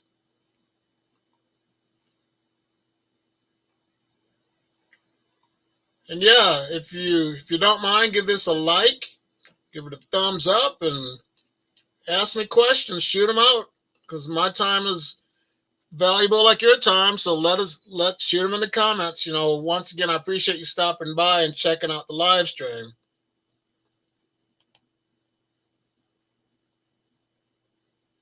Oh, I understand. Yeah. Yeah, it depends on where you're at. That's why a lot of things are only for the US. But I have shipped something to a friend of mine that was in the Ukraine that has won something from my giveaway. So there's always opportunities to get something mailed that way.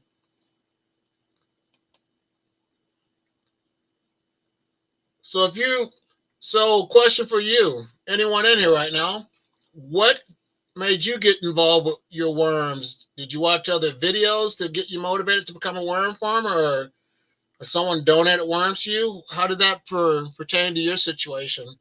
This camera's weird. Everything's like backwards, sideways.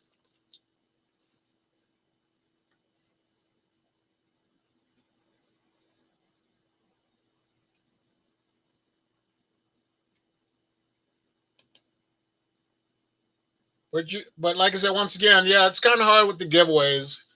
like I said, there's some things you can give away, like gift cards or something like that, or you can mail things through the mail that way. But like, yeah, it is expensive. Okay, sweet, sweet. Do you eat the buffaloes? And you probably do eat the goat meat.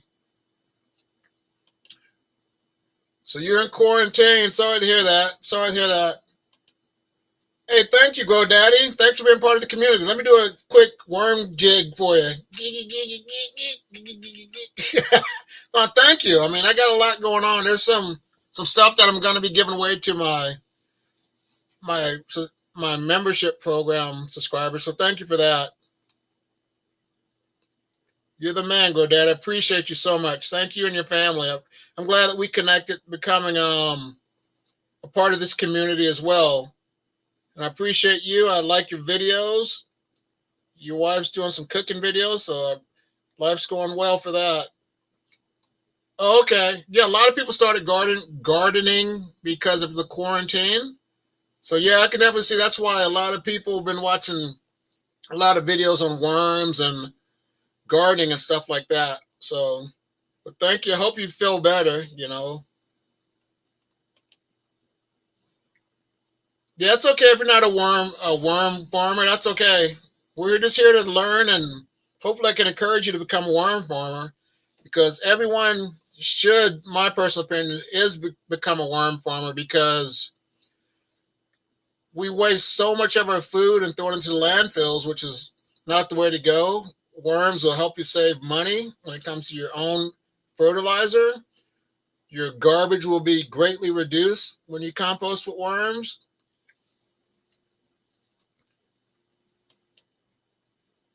So if you want to become a channel member, on the top of my the link, when you go all the way up to the top, there's this it shows this.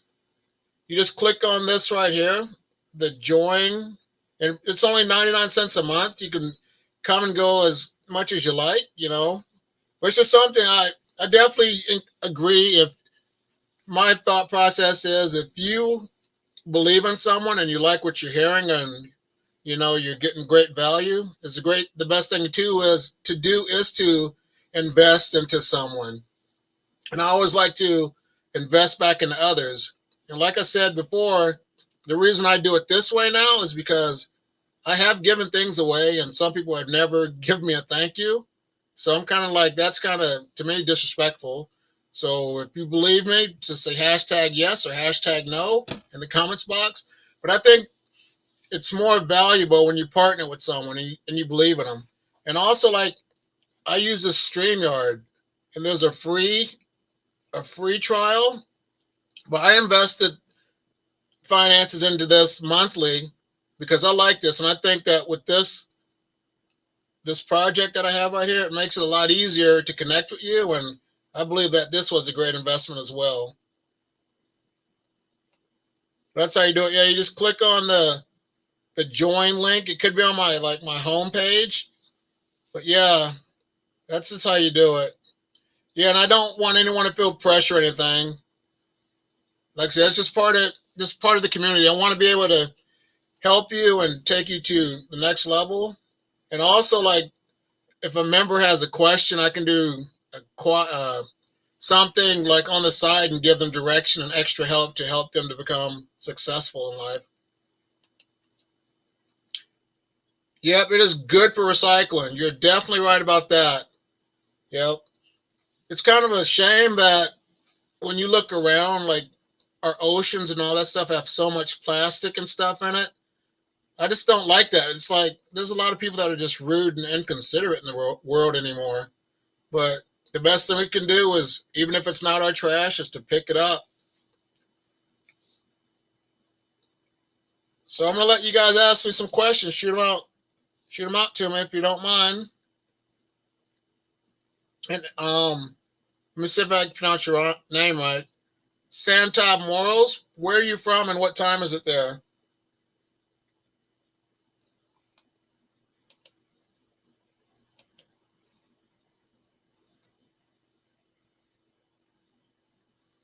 And when it comes to recycling, how do you guys recycle? like in my video, we have a container, a recycle bin that we use, and they come and pick our recyclables up that way. But do you guys live in like? Some people bury their recyclables and stuff? So how does your method for recycling work when it comes to like your plastics and your containers and stuff? I'm glad I was able to help you, SA. Glad I was able to help you.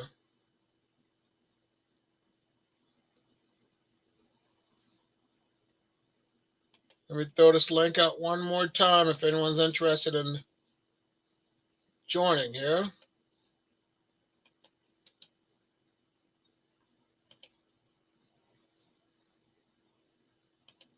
Okay. So you use a blue recycle bin. That's cool. I'm glad you recycle. It means a lot when people actually take their time to make a difference for the world. Like I said, with the plastics in the ocean, or fish are eating that, and it's just crazy how people are just, like I said, not thinking about what's going on. The fish eat the plastic, we eat the fish, and we get the plastic in our bodies. And also, there's other like the plastic 6-pack holders. What I do if I ever get that, I cut those so birds won't get choked or anything. And I've seen pictures with like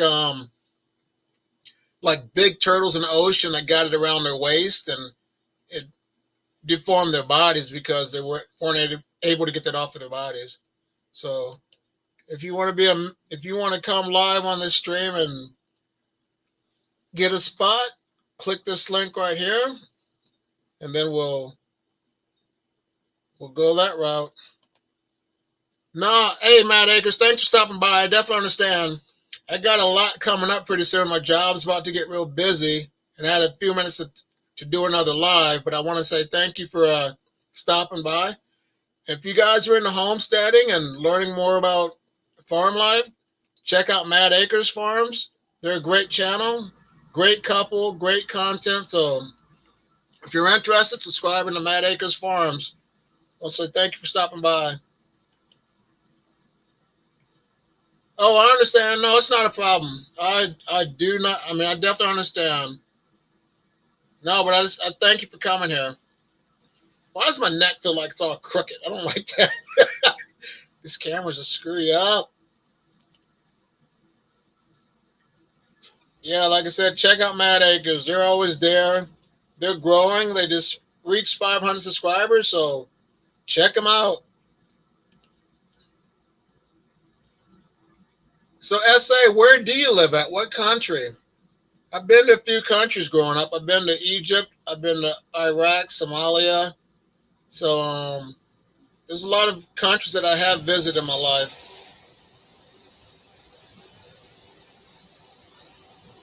Oh, Pakistan. Okay, sweet. Well, it's good to have you here. Like I said, thank you for taking time out to watch this. So, what time is it right now in Pakistan?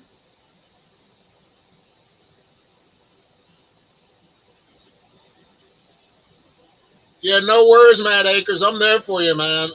Or Jamie, if that's you, I'm there for both of you. So, like I said, I like your channel. I dig what you do, and I admire people that homestead and raise their own crops.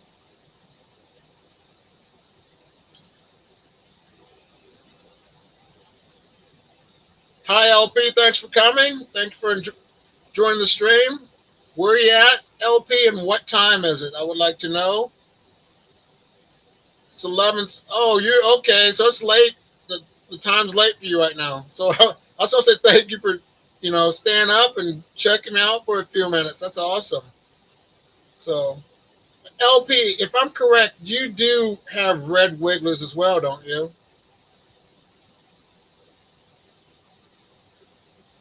Last night I had a special visitor. Her name is Mimi's Worms. She stopped by on my live last night, which was awesome. She's a great person if you're interested in buying worms from as well. Her name is Mimi's Worms. So that's a good place to look at for worms. If you're interested in going through me, I collect a small commission. But her links and other links are in my description box if you're interested in buying ones from Mimi's Worms and his other worm farm friends. Well, thank you. I appreciate that. I appreciate that. Okay, sweet. My nose keeps itching. So you're an hour ahead of me. Okay. Do you still have snow, LP?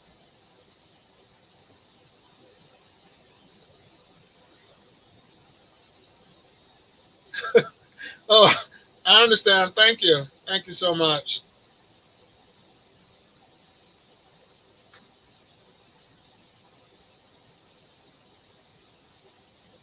Yeah, like I said, go ahead and shoot some questions out. We talk about worms, gardening. I don't really know a lot about farming, but like it says, I admire farmers. You guys are hard workers. Homesteaders, I admire you. You grow your own crops, you butcher your own animals.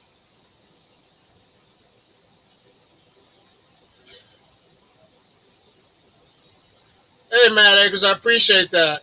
Thank you so much. Like I said, there's so many choices to choose from. So when you got the main two links I have is Uncle Jim's and Mimi's Worm Farm because I'm affiliated with those two. But like I says, there's two other ones that are out there too. There's Northeast Worms and the Garden Lady. So choose which one you like. It's like we go shopping to the best store. So I appreciate you. I'm glad I was able to help encourage you to get interested in worms because you're going to be happy with that. And if you're into bees as well, people, Matt Akers raises bees. For me, I'm scared of bees when it comes to raising them. So that's definitely not my specialty. I'll focus on worms and gardening.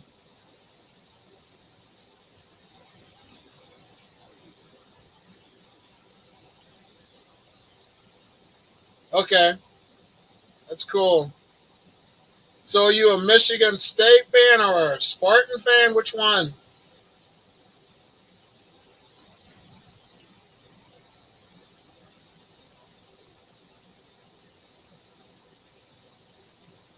Well, my words of encouragement for you, the only way you'll get better at speaking good English is you just have to keep practicing.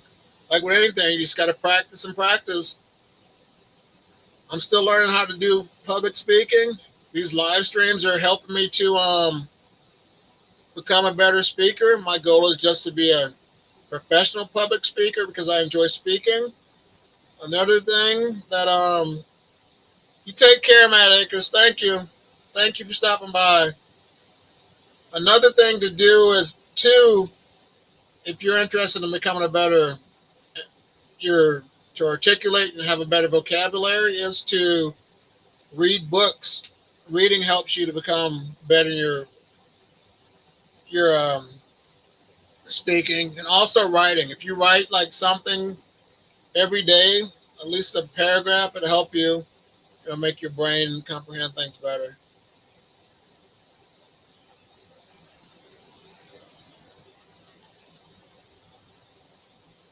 That's okay. I fumble. Scratch my nose. That's all right. I fumble still too. Like I says, I'm still learning, and like I said, the only way you'll get better is that you have to just keep practicing. You know, it takes time. So yeah, I mean, that's the only thing I can say. I appreciate you, like, sharing your weakness. We all have a weakness. Like it says, when I first started speaking with YouTube, I was like, I had problems communicating, but the more I do it, I get better. And got a little hair right here. I'm gonna have to shave eventually, but right now I like my face right now. Well, that's cool. That's a start. I mean, that's good to hear. That's good to hear.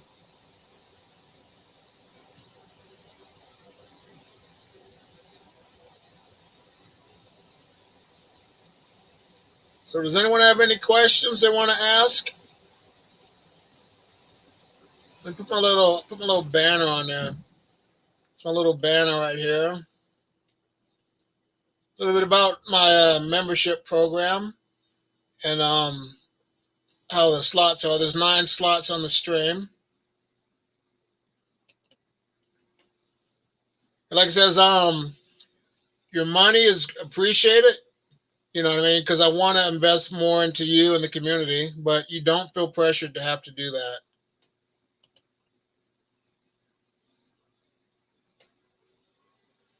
Oh, okay, I understand. No, it's all good. It's not a problem.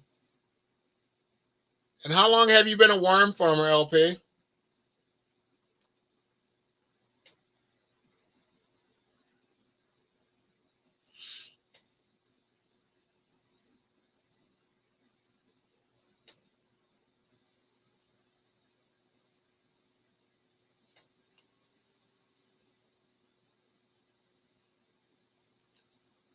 Let me do something. Excuse me for a second.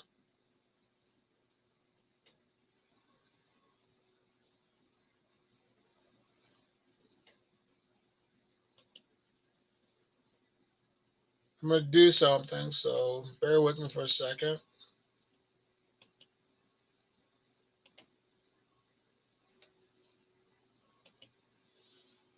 Let's see if I can do this.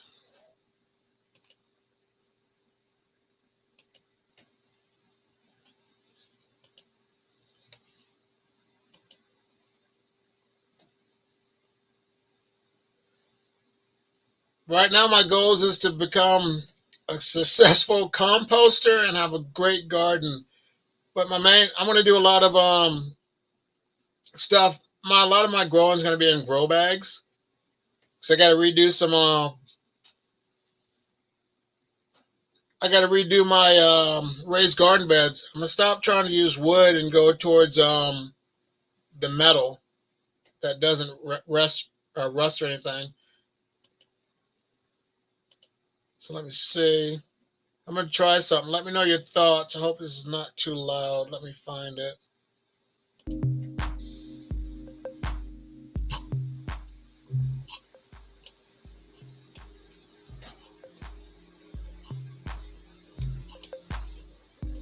Is this a lot better on the feed? Is it too loud? Let me know. What are your thoughts about my channel, LP? Got any suggestions that you'd like me to try out? Is the music too loud in the background? If it is, let me know. We'll turn it down. Oh, appreciate that. You'll be fine. You'll be just fine.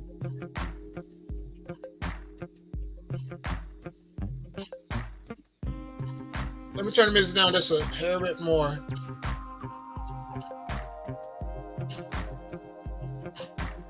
I think that's good. Come on, I think that's good.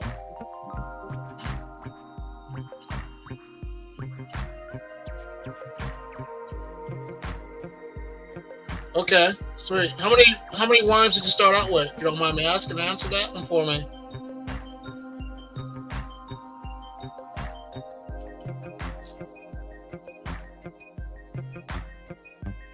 Sounds good, SA. Sounds good.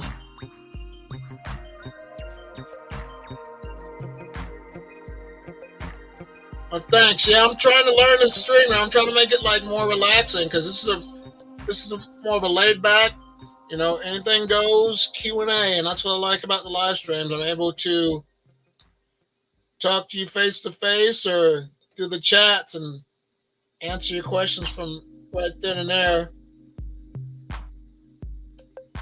I like that, no pun intended.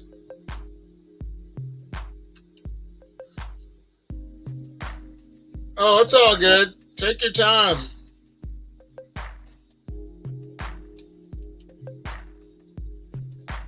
I really don't do worm bin experiments compared to plant ops as learned by vermicomposting and my few other my great worm farm friends. My bins aren't really as big as theirs, but maybe when I get some more worms, I'm thinking about once my population expands a little bit more, I will do more experiments in my worm farms. But I've learned a lot from my other YouTube family, community friends. They do all types of experiments in their worm farms, but I really don't do too much. I just keep it basic.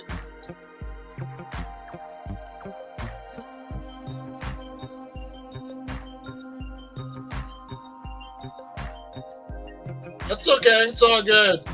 At least you started. That's awesome. What's up, Owen? Good to have you today. I usually do my live streams at night, but I had time to do one today, and I thought this was the perfect timing.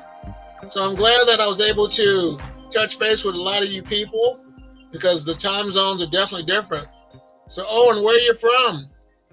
If you're interested, Owen, go ahead and join me in the stream because I'd like to have you up here and share your worm farming knowledge as well. There's the link.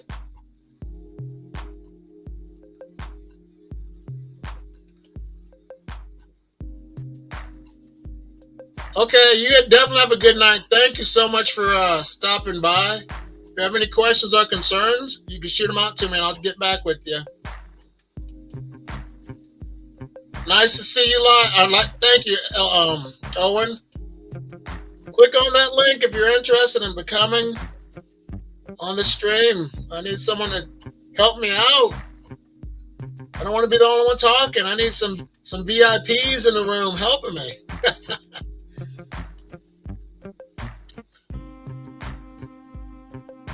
Okay, sweet. 2 Euro bands, 1 red and 1 blue.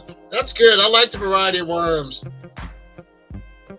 I was so hesitant back in the day. Good to have you from the UK. I was so hesitant. My boy Owen's in the house. That's good. I like the variety of worms. Am I too loud, sir? Is there echoing? I was so hesitant back in the day. Good to have you from the UK. Am I echoing, Owen? My boy Owen's in the house. Hey, AJ. How's my am I echoing or Yeah, can you hear me? Yeah, I hear you.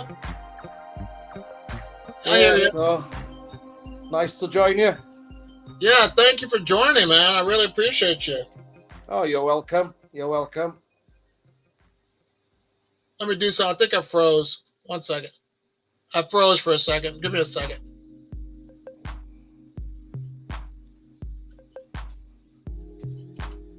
Let me space this out. How was that? Okay, got more space.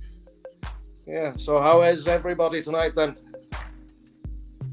I'm doing good right now. It's 12:30 p.m. here. What time is it there? It's 6:30 p.m. here. That's awesome.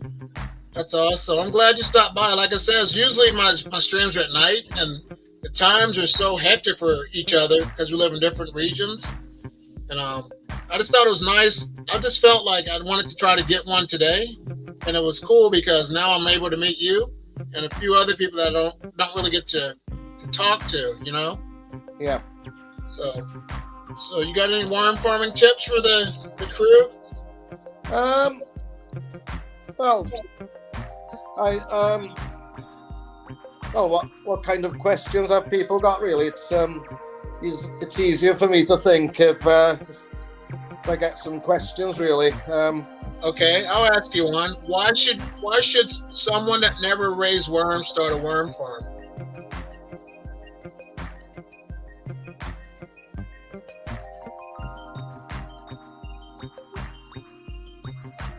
The only thing I can think of is just to give the worms a good balanced feeding. Really, not too much of one kind of material to eat. Really, anything organic, to be honest. Mm-hmm. So is it hard to get worms in the UK, or just? There are a few breeders here in the UK. The one I source my worms from is Yorkshire worms. Mm-hmm. But there are several. There are some down in the Oxford area as well. But I've mainly got mine from up in Yorkshire. And I can get the red wigglers and the European night crawlers from Yorkshire worms. Mm-hmm. Yeah, because the weather in the UK doesn't favour the African night crawlers, who favour warmer weather. Mm-hmm. So Because it can get pretty cold here in the UK during winter, which means the worms do tend to slow down their production during winter. Hey, good to have you, TC. I'm sorry. So, what is your currency in the UK? What do you use?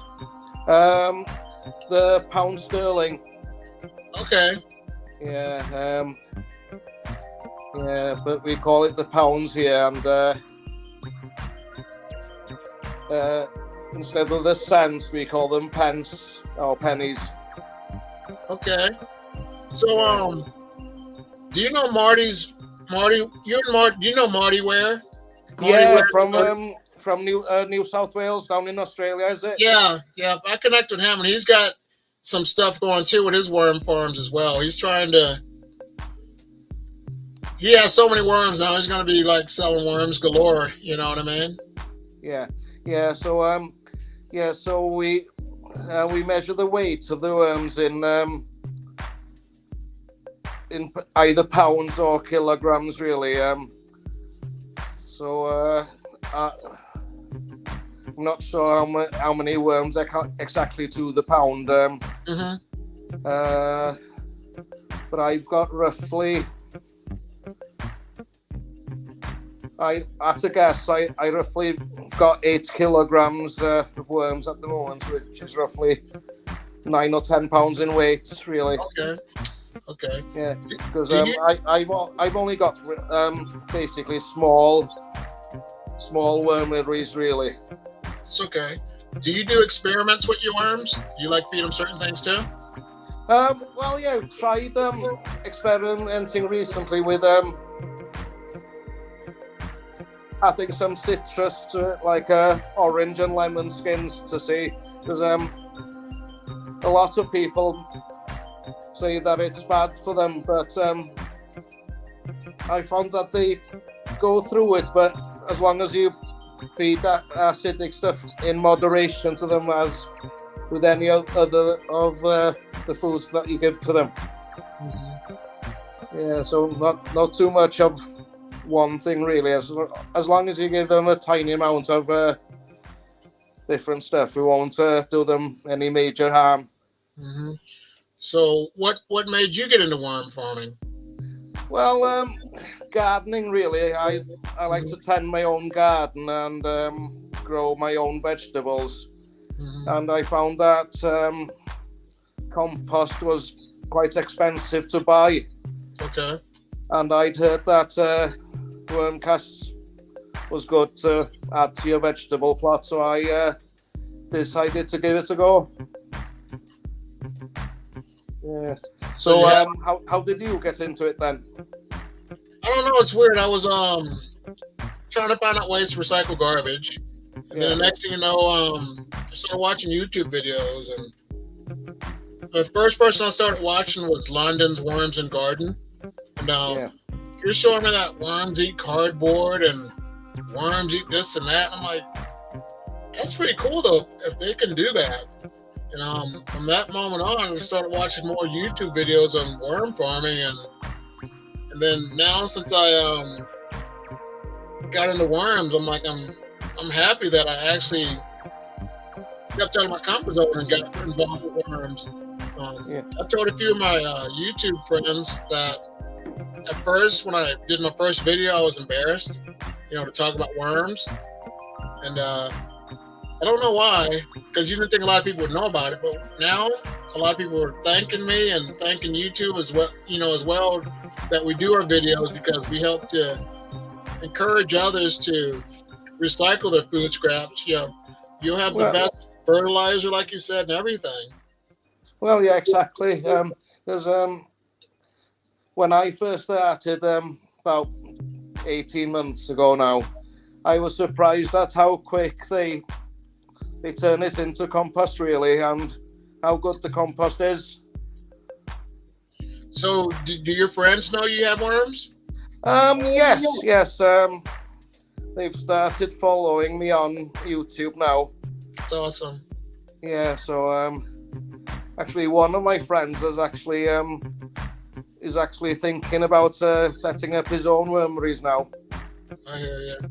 Yeah, because he's a farmer, and he's got a dairy herd with cows, and he was thinking of setting up the wormery to go through all the cow manure, so he can spread that on his fields then. So, do you have a compost bin as well, other than worms? No, it's just the worm Okay. bits I've got at the moment. I find that the worms deal with it much quicker than it would in a regular or an old-fashioned compost bin. So I tend to stick these days now to just using the worms to do the work for me. That's right. So another question for you. Have you had any mites or anything in your worm farms? Yeah. I find that the mites tend to be more visible during the warmer months of the year. I don't get any trouble during winter with the mites, but in summer I do find a lot of them. And all your worm farms, are they outside, if I'm correct? Are they outside? No, they're in my shed, in my garden shed. Yeah, because how many? Is it 3 or 4 I got? Yeah, it's four wormeries I got at the moment, and they all fit into my garden shed.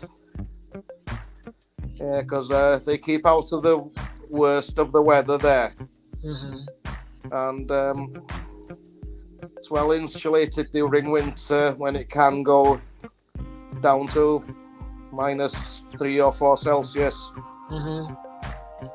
It keeps at a constant temperature in my shed, which is best for my worms, really. So another question for you then. Okay, how do you harvest your castings? With an old garden sieve over a box. Set over a box, just shake and shimmy and put them over the box, and Yeah, and then I just take it, whatever I've harvested, then I just take out to the vegetable plots. So what's your what do you usually grow in your garden then? Do you have like tomatoes and all types of stuff, or Potatoes, carrots, got a couple of pear trees, apple trees, blackcurrants, and gooseberries. gooseberries? You said? Yeah. What is that? I don't know what that is.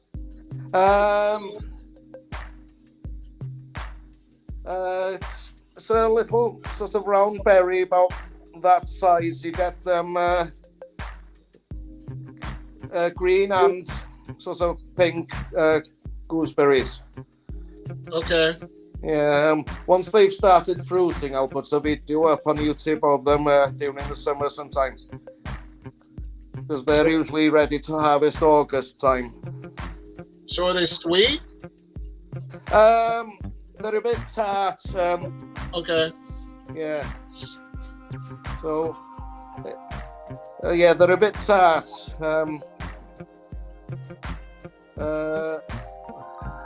It's hard to describe unless you've had one before. Okay, no, it's all good. I understand that. Yeah. So your weather, is it rainy a lot there, or is it sunny, or how does it work in Wales? I've never been there. Yeah, it does rain quite a lot here, to be honest. Sort of October through to March, rains quite a bit.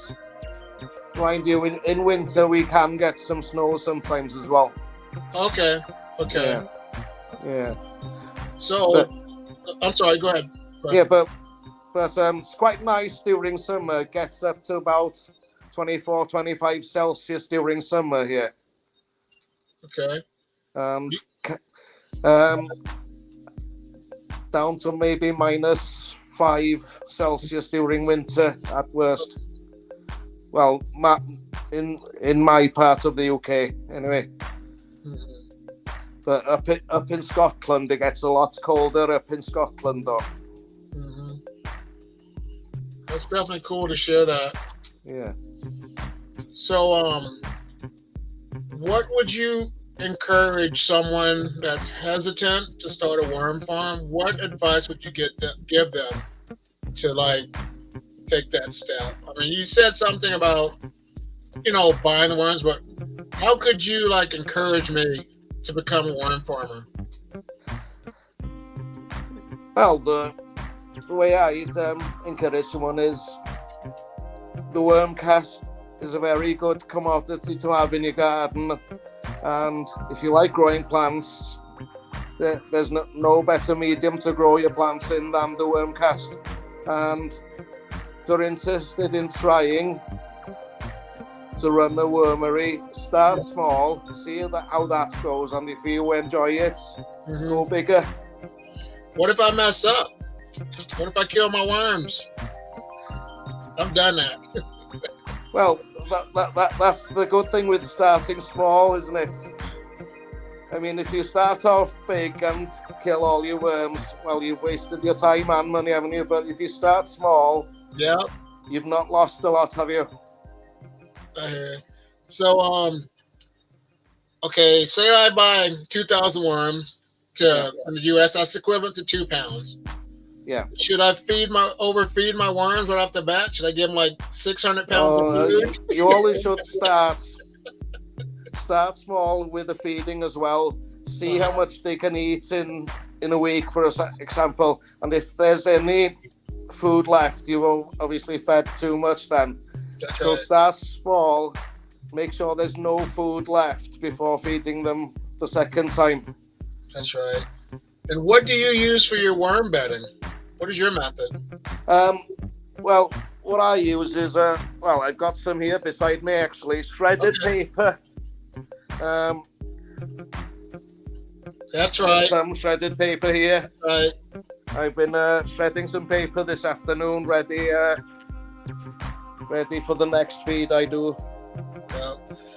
It's crazy because when you raise worms, now you look at everything to shred up. You know, everything's a potential food source for your worm bins. Yeah. Well, exactly. Yeah, but with the shredded paper, I'd never recommend some of these glossy junk mail. Make sure it's just plain old paper, really. That's right. Do you feed your worms cereal boxes?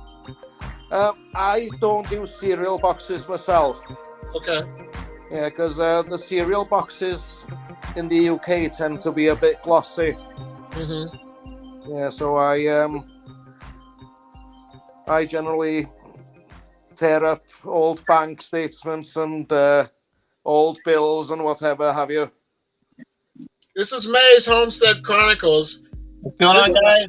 Good how are you? We're all worm farmers and we do like gardening stuff. Yeah. We're just doing a live stream. I'm trying to connect with other worm farmers, and I'm glad you guys could join. You know, of course. Thanks for having me.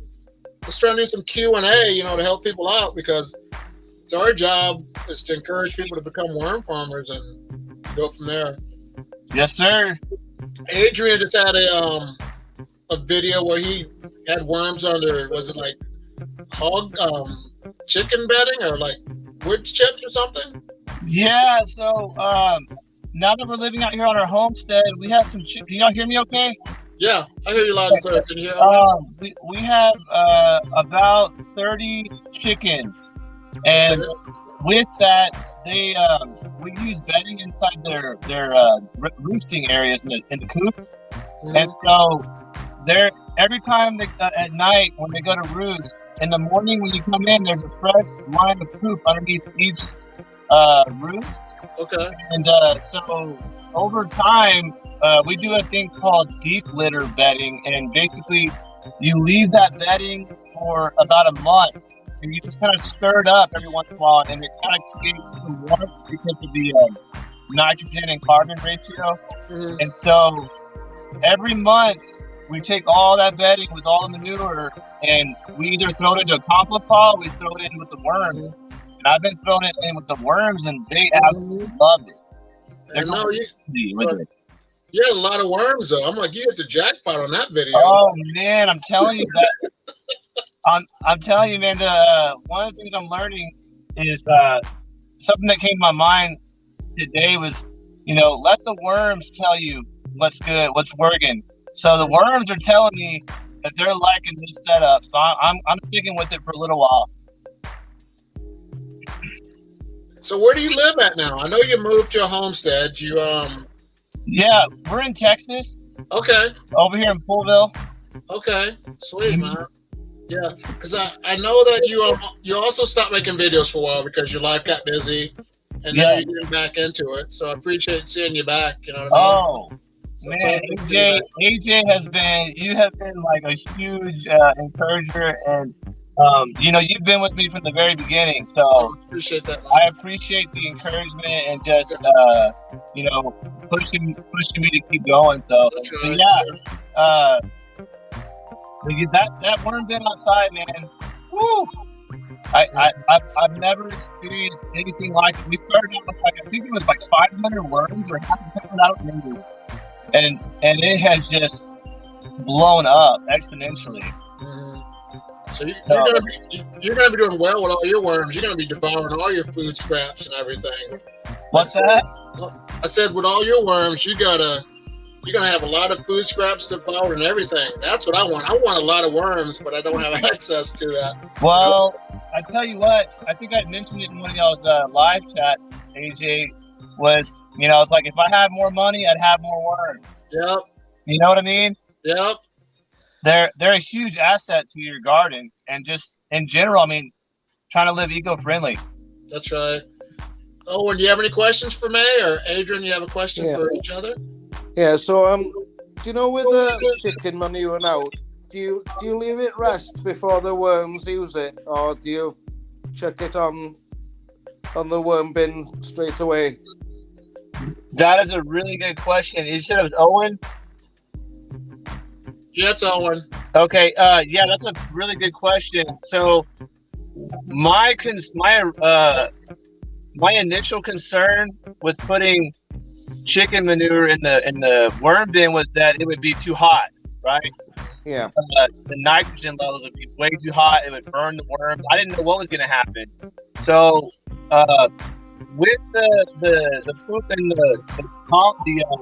the bedding, the pine shavings, it seems to be a good ratio because it's not even 50-50. It's like maybe 20 to 30%, like 30% to 100% carbon, right? So like 30% manure to 100% carbon. So there's a lot of carbon in there. I think that helps.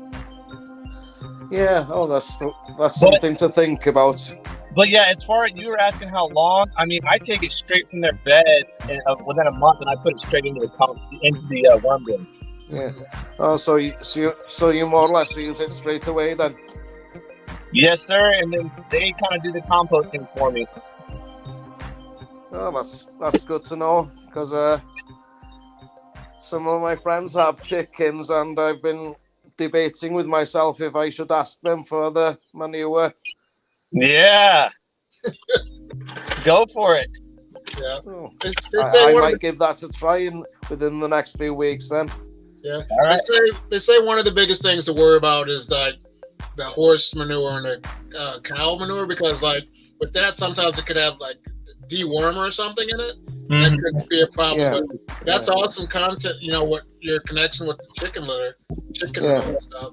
Yeah, but I know with mine, they seem to love the horse manure. Mine, they go through that very fast. Actually, the horse manure, they seem to like that more than the cow manure, really.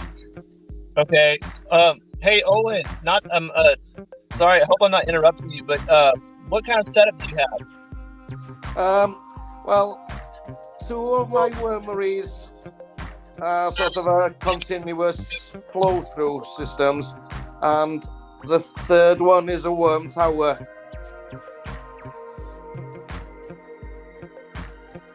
So what are your thoughts on the worm tower? Do you like that? Do you like those?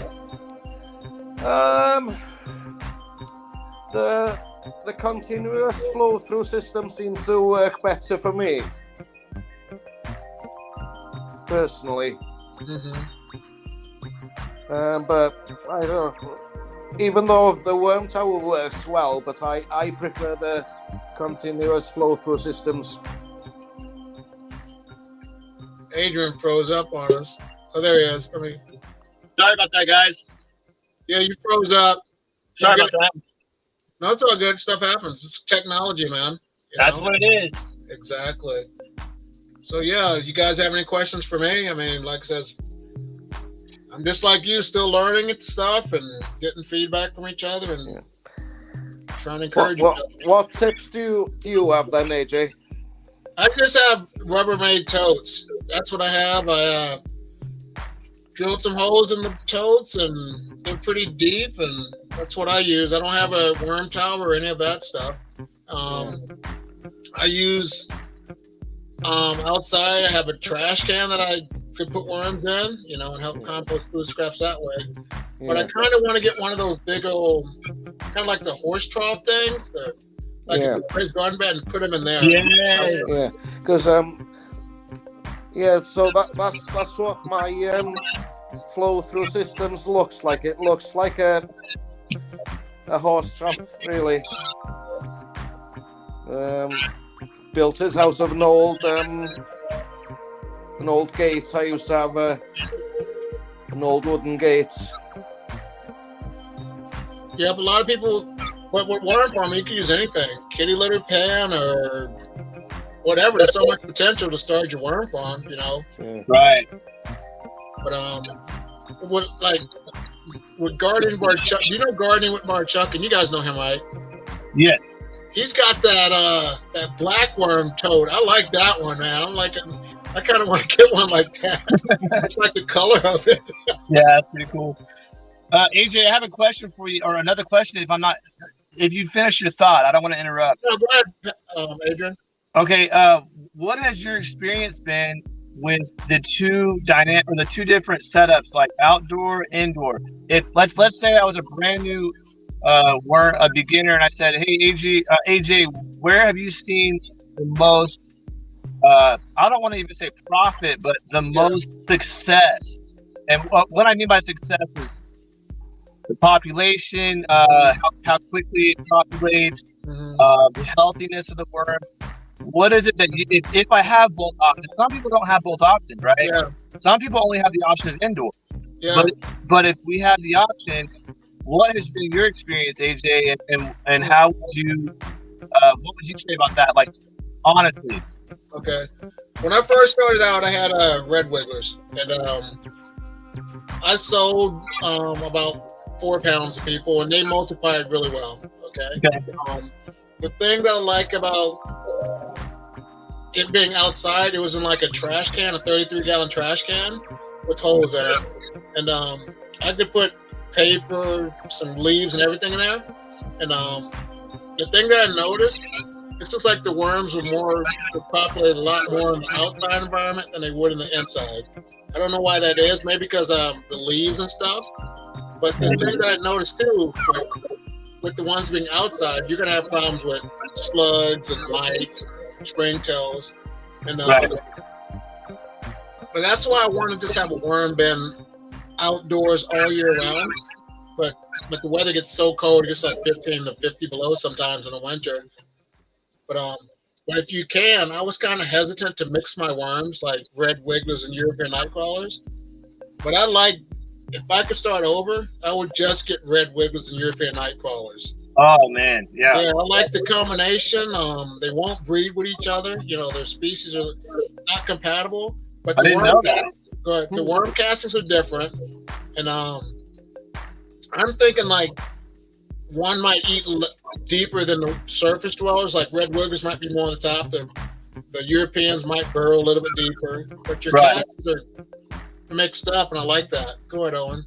Yeah, they do seem to work well together, the Euros and the red wigglers, because I have a mix of both in my bins, and they work well together. Yeah, they do work well together, I think. But yeah, I won't. Good. No, go ahead, AJ. Sorry. I won't stay on long. I know we all got stuff we got to do, but I wish I could raise African night crawlers, but the weather's not good. But I know for me that the red wigglers and the European night crawlers, they don't really escape as much, I hear, compared to African night crawlers. I think my red wigglers had a mixture of blues and had problems with worms trying to escape before, and I think that was because they were the blue worms. And I think the problem was when the weather changes and the rain gets ready to come, they kind of more want to escape compared to red wigglers. So that's just my thoughts. But now they stay in the bin a lot more, and I don't have any problems with them trying to escape. Never had I think once your bins are established, they don't try and escape as much then, do they? Mm-hmm. But yeah, I used to be hesitant to open my bins sometimes, when you get ready to film your video and you're like, oh, because I've seen videos when there was an exodus of worms trying to escape and stuff, so. Oh, yeah. But I hope I answered your question with the success in the worm farms. Like I said, as long as you're feeding them and, getting them good bedding and stuff, they're good to go, Yeah, That's just what I have noticed with my worms. Yeah, I was just curious, because I know you've been doing it. How many years have you been doing it now? I think it's my 4th year with worms. Yeah, you definitely have more time with it than I do, for sure. So that's why I was, just kind of curious what your thoughts were on that, because for me personally, I have seen just such a huge difference moving my worms outdoors. Now, will I do that long term? I may end up doing some more indoor games eventually, but right now it's the most practical thing for me in my, what's going on in my life. And AJ, real quick. Yeah. Have you considered on your outdoor bins? Have you considered putting them in the ground about 18 inches deep, or having a bigger reservoir to where when it gets cold, they can go to the middle to escape the coolness? That's a good thought. I'm thinking about trying that because that would be the best option because they can burrow, come back during the change of season. So right. Maybe I might just try that. I'll try it first with a 5-gallon kitty litter bucket or something. Yeah. Maybe try one of those Pedia methods, you know what I mean? But yeah. No, that's definitely something to look into. There's a question real quick, guys. Yeah. The question is, I do not have trouble with my blue worms. Do some of them move into the AC bin next to them? You know what I mean? For me, I have my bin stacked, and I don't think that my worms will go into another bin, you know what I mean? Because mine don't get out. It's real tight. So what are your thoughts of worms escaping like that? Because I got the question up if you can. I'm not seeing the chat from right here, and when I hit on it, for some reason it's pulling me out of the live. But you said it was so what's the setup they have? It's like a stacked system, or what is it? I don't know what her system is though. LP, what's your system? But she's asking if worms, if you have red wiggles on one side, you got disconnected, and Europeans on the other side. Hi Nana, good to have you here. Nana, it's good to have you here, Nana. But yeah, I don't know. I never had problems with my worms migrating over to other bins because I don't have problems like it says. My lids are tight, so they can't get out. Someone just said her name's Nana Worms and Guard. She says I just rescued some Canadian night crawlers that had crawled up into my cement porch and during the rainstorm. She's gonna add Canadians to her worm tower. So she's adding free worms to her worm farm. Nice. Yeah. Let me know how that works out for you.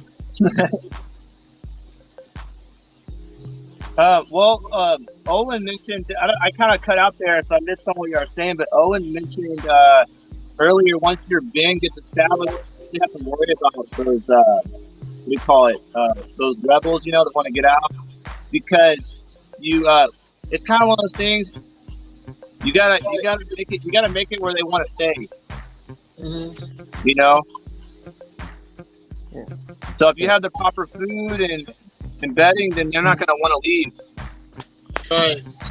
Well, yeah, that's the thing. Once they know that they're going to get a feeding every week or every how often, they don't want to leave once they know that they've got a good place to stay, do they? Right. So if you guys can, if you have access, I'll do it right now. I'm going to put your links in the description so people can subscribe to your channel. Oh, thanks, AJ. Appreciate that, AJ. Yeah, so give me a second, okay? Sure. Oh, it's been a pleasure. Yeah.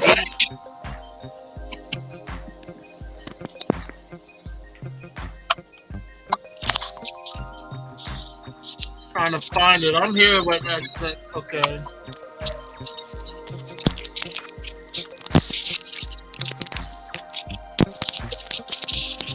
All right then. So I just have to put my headphones in now. Make sure this on silent. Yeah. So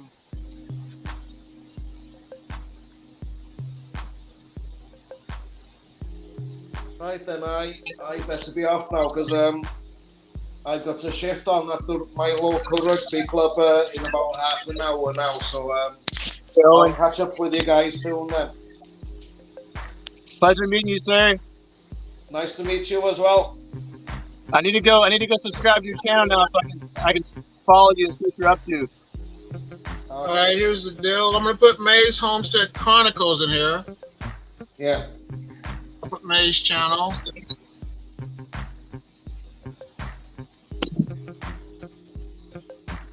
All right, let me put you in there. There's the link to his channel right here. And then I got to find Owens. Is it Owens Worms? Is that how you pronounce it? Yeah. Owens Worm Farm. So give me one more second, okay? Okay.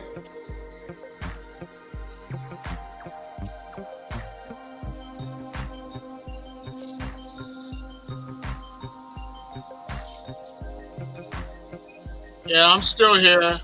Just bear with me for a second. No problem. Okay. There you go.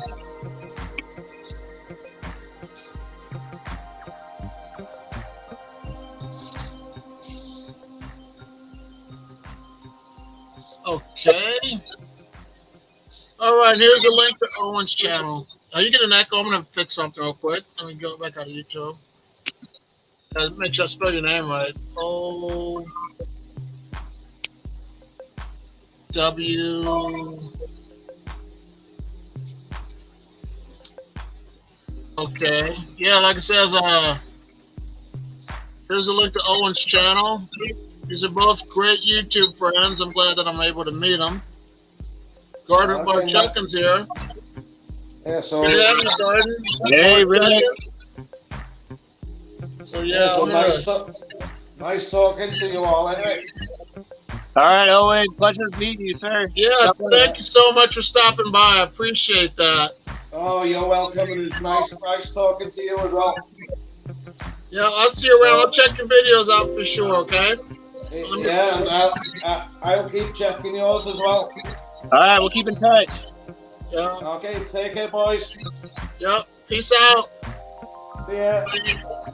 AJ, you out too, or you still staying around a little bit? I'll chat for a few more minutes if you want to. Sure. I know Barchuckins at work. Everybody's at work. I'm kind of like on a slow process right now because I pour concrete, drive a mixer truck. I slow down because of the weather, but we're about to get busy. And I won't be making a lot of videos for a while. Oh, I understand, man. Life happens. Yeah. Gotta eat, right? Yes. Hey, AJ, can I share something about the outdoor game one more time? Yeah, give me 1 second. Let me run to the restroom, okay? Sure. Go ahead. All right, I'll be right back. Yep. I'm still here, but I'm gonna be right back. Yeah, you're fine. No worries. I'm trying to get see the messages, but I can't see it while I'm in the chat for some reason. It might be because I have a phone. Give me one second. I'm gonna mute my mic for a second. Yep.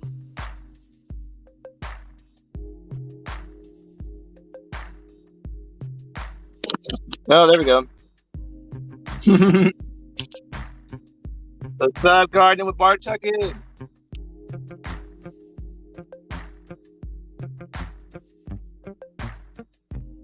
Rick, just to give you some context on what we were talking about, we were chatting about the difference between indoor and outdoor worm bins, and which one seems to be the most effective as far as like growing more worms and the healthiness of the worms. So he's gonna come back and we'll chat more about it.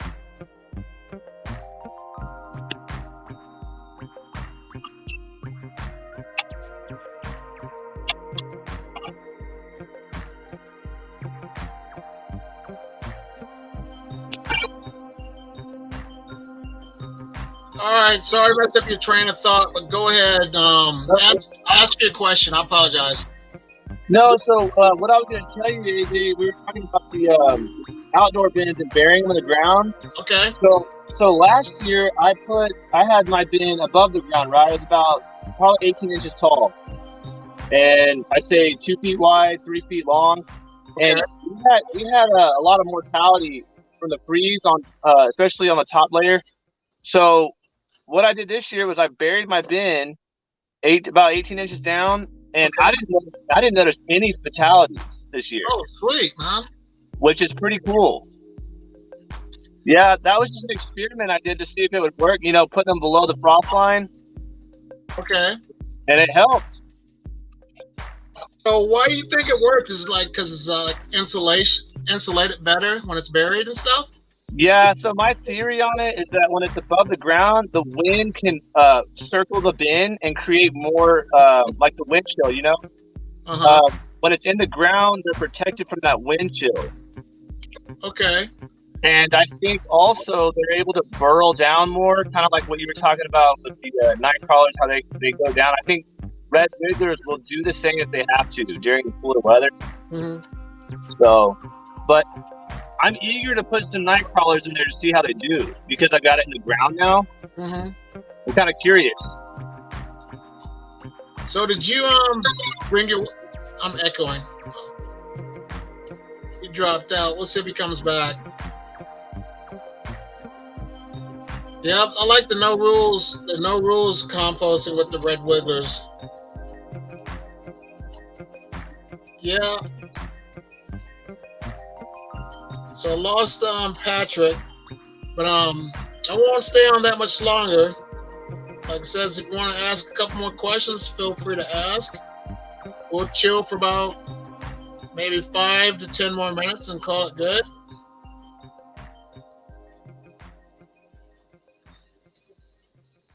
Okay, sweet LP, thank you for sharing. But I'll throw the link up one more time and see if anyone else wants to come in before we end this.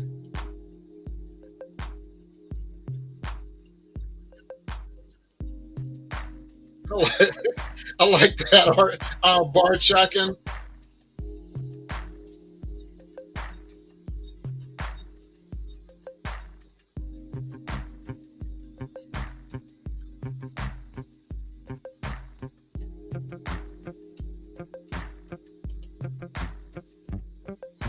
Okay, bar checking. I appreciate you stopping by. I'm gonna get ready to end this in about 4 minutes, because everyone's busy with their life, and you know, my main thing is I just want to say definitely thanks to everyone that's been supporting my channel. Thank you for all the subscribers. It's a learning experience. If you have any questions, let me know. With me, when I say something, feel free to always test your own theory, because there's a lot of things that people have said in the past that you can and can't do with a worm bin or worm farms, and they've proved that that's a myth. The main thing is to never overfeed your worms. Less is always best. If you're thinking of a good number to start out with, I would say 1 pound to 2 pounds of worms. That's 1,000 to 2,000 worms. I have affiliate links with certain worm farmers. If you're interested, click on the links. I earn a small commission, and everything that I receive, I always give back to the community.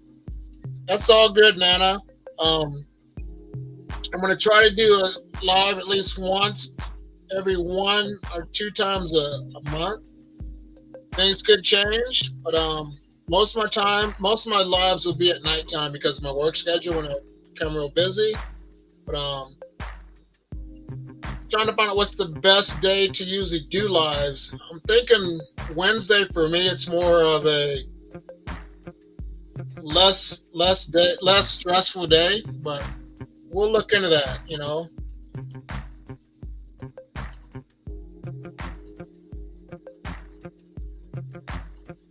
I don't really have a garden. I just have like some raised garden beds, but I'm going to. We're tearing things down and rebuilding for now. So next year or this season, it says I'm going to invest into some metal raised garden beds because the wood products break down over time, and I think this will be a better investment. So I'm looking forward to doing that. I want to start planning now, but the weather, there's still snow and the ground's still frozen, so I can't really get down to business. So that's a good question. Thank you for asking.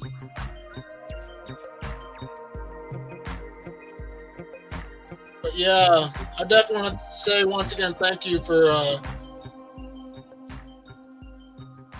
You're right. That's still a garden. So I'll show you my before and afters. But I'm gonna use a lot of my grow bags. I'm gonna grow my seeds into eggshells. I'm starting with eggshells and then plant the eggshells into the ground. So that's a great way to reuse, reduce, and recycle your eggshells. You can also plant your seeds in the plastic or cardboard egg carton containers. Okay, Wednesday sounds like the way to go. Thank you, I appreciate that. But the main thing is try to reduce your things in your household. Everything's built with plastic, but if you buy eggs from the grocery store, don't purchase the eggs that are in a styrofoam container. Use the cardboard texture instead because you can always recycle that. I see you back. I'm just talking about recycling in general. Try not to use styrofoam. I got to connect with more local worm farmers to try to get me some farm fresh eggs. I'm trying to eliminate grocery stores and connecting with my community more. But thanks for coming back, Patrick. Do you have anything else you want to add to the stream or anything before we end it? Oh man, I just want to say sorry. My phone overheated. I don't know why, but that's fine. Sorry about that. No, it's all stuff happens. Take care of your personal stuff. Yeah, I missed what you guys were saying, but I know you're coming to an end, and I just want to say thank you for having me on. It's been an honor. Yeah, no, I feel the same with you because things come up, and I always try to have that relationship so people can pop and come on and come and go as they like. And yeah. I definitely appreciate you coming by today, man. This was great. For sure. I'm gonna try to. I'm sorry. Go ahead. I apologize. Oh no, I was just saying. Yeah, for sure. Thanks for having me on. Yeah, I'm gonna try to do a live at least once or twice a month. And a couple of people said Wednesdays would be the best day to do it. If people can't come, that's fine. Worm Wednesday. Yeah, like my Chuck is Worm Wednesday. Yeah. But I'm about to get busy in life, and you're busy with your farm and homesteading life. And yeah, stay-at-home father. So, great job building your projects. Congratulations on your handyman skills. Thank you. I like your thing in the back. It said, "That's all, folks." The Bugs Bunny thing, Looney Tunes. Yeah. Yeah, the kids are watching some Looney Tunes here. Yeah. No, but that's cool. But I'll go ahead and end it, Adrian. I just want to say once again, thank you tell your son I said hi. I will. But once again, thanks for stopping by, man. It's really a pleasure and an honor to be able to talk to you face to face as well. Man, thank you. Hopefully we can do it again. Yeah, help me become a better worm farmer. I'll help you as well, boss. Awesome. Appreciate it. Yeah, you take care. Enjoy the rest of your day, man. You too, AJ. God bless. Yeah, thank you. Bye. Bye. I just wanted to take the time out to say thank you, everyone that came by today for today's live stream. We're all busy with our everyday lives. And it's an honor to be able to come and talk to you face to face and chat with you through the chat. If you have any tips and tricks to help others, feel free to always share them. If you haven't already, subscribe to my channel, because I will get back with you. My goal is to become better and to help and encourage someone each day to start a worm farm and recycle. So on that note, I just want to say thank you for taking time out to watch this live stream. And you have a great day. Bye.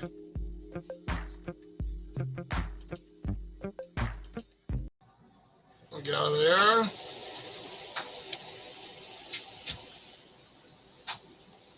I'm still here. Let me just check some stuff real quick.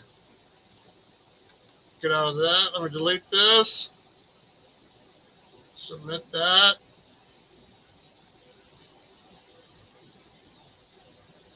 Okay.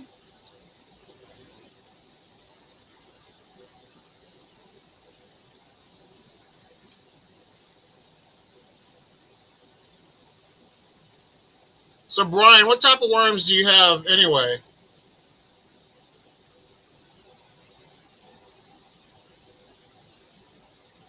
Okay. All right.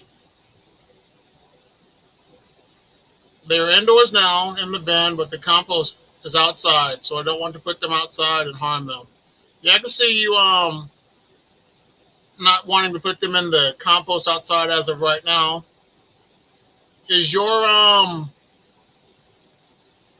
what kind of compost bin do you have? Do you have a tumbler or a regular composting bin?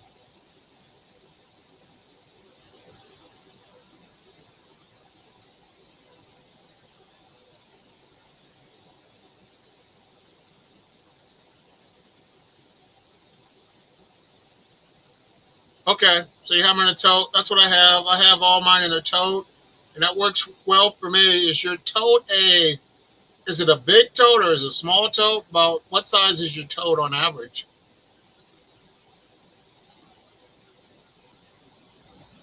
Okay, so you have a vermi bag. So what are your thoughts on a vermi bag, Brian? Okay, the compost bin, that's going to work really well. You won't even need to, I would not stir that up, like mix it up. I'd let the worms do the work. And about every 2 weeks, I would just do a little fluffing up just to get things moving once again. But I would not like really do too much if the worms are going to be in your composting bin.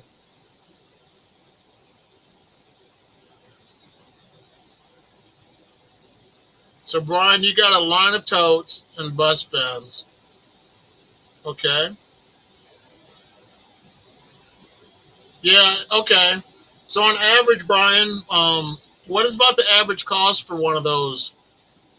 I don't think I've been using is just the Rubbermaid totes. I don't have a 360 or any of that stuff.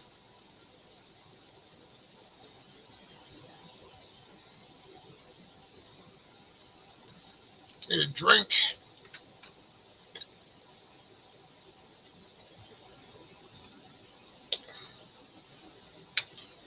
I was telling someone that when you raise worms, it can become really addictive because your goal is you want to have so many worms. It's crazy. So you got to like teach yourself that you got to be calm and patient because the worms will multiply every 3 months if you have a good, healthy environment for your worms. So, like I said, I wouldn't mind having more worms, but I'm going to just keep what I have for now.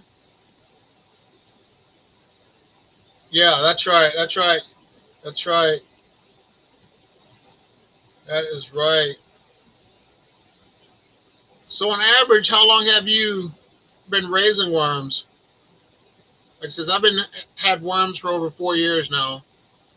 Still learning new tricks and tips with my worms. A lot of worm farmers that I connect with through this community and their community. So I've learned a lot over the years about raising worms.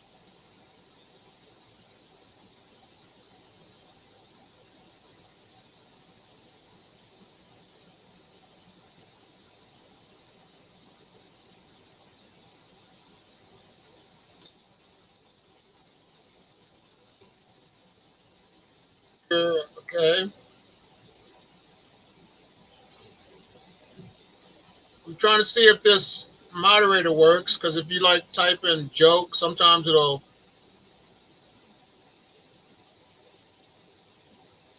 Hi, good to have you, YD Dave. YD Davy Gardening. If you're interested, I'll put the link in if you want to pop in and become part of the stream.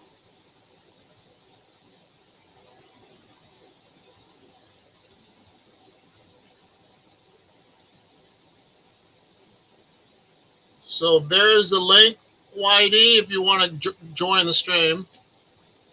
Let me see. And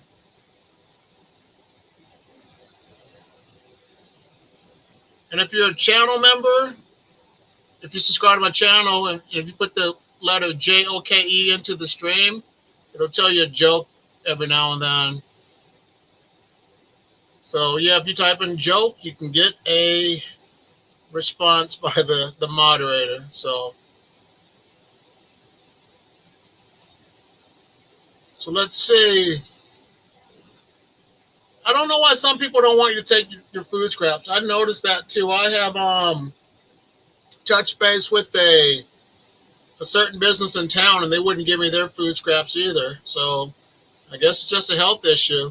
It stinks that everyone's not on the same page when it comes to reusing and recycling your food scraps.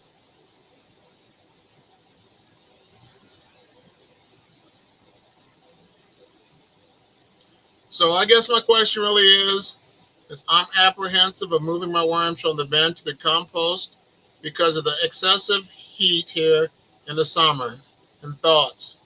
My thought is if everything's going well with the bin inside, I would keep them in the inside bin. But if you want to just put a few of your worms in there, it depends on how many pounds of worms you have or an estimate of how many worms. I would start off with just put 100 worms in there, and they'll multiply there as well. So that way you don't lose out on killing all of your worms because of the heat. And the main thing is to just make sure that, like I said, they're in a shady place, because the average compost bin should be in the sun to allow the heat to break it down. So I hope that answered your question.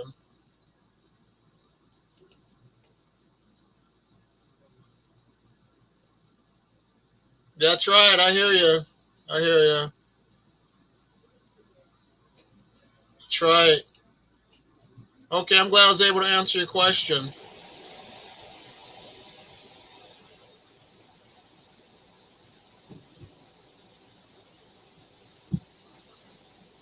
I appreciate that. I don't have much time. I was very impressed. Okay, impressive meeting starting 50 minutes. Hopefully I can catch you on the next stream. If it's not a Wednesday, at this time. Okay, I appreciate you stopping by. Enjoy the rest of your evening.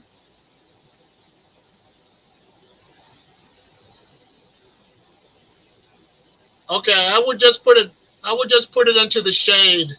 That would be my goal. If it's empty right now, just put it in the shade if you want to just keep worms in there. But if you want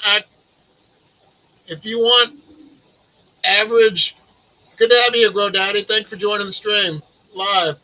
But if you want to have just an average compost bin for your worms to survive, like I said, put them in the shade. So I hope that answered your question. Good to have you here. Thank you. Thank you for attending.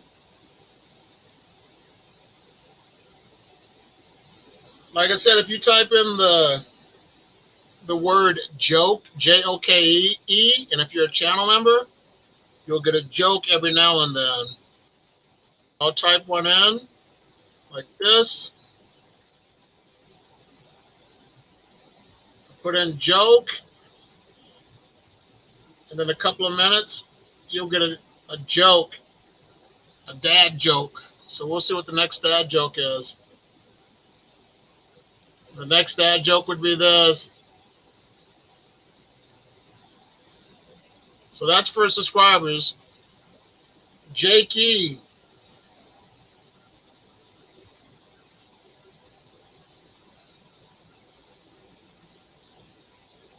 So yeah, and the jokes will come up on the stream. So that's what you do. If you're a member, subscriber to this channel, you're able to do that when it comes to live streams.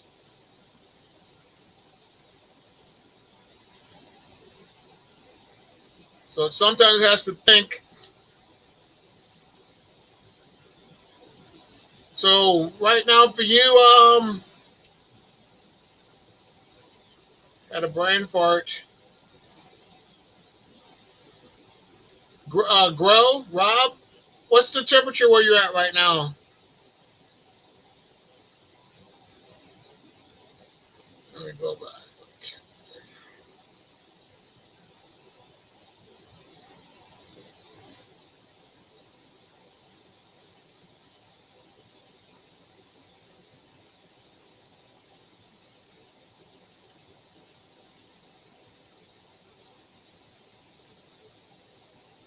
There, I changed it. Everyone should have access to it.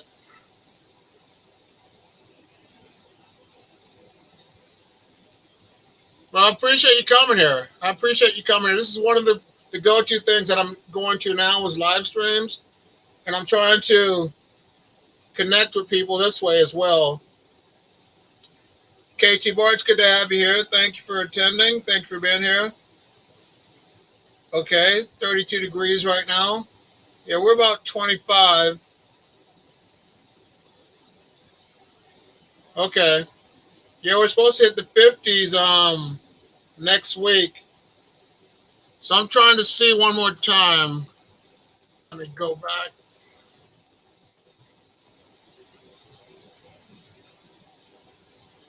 Okay.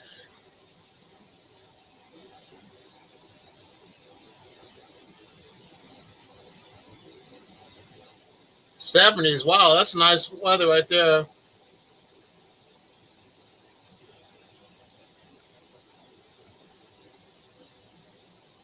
No, that's fine. I just appreciate you coming in.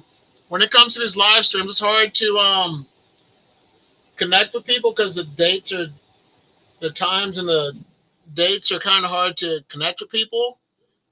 But I think for me, the best day to do them is usually a Wednesday, but Thursday is probably the best route. So what are your thoughts? What's the best day to usually go live? And we're also at different time zones, so that definitely makes it a challenge. That definitely makes it a challenge.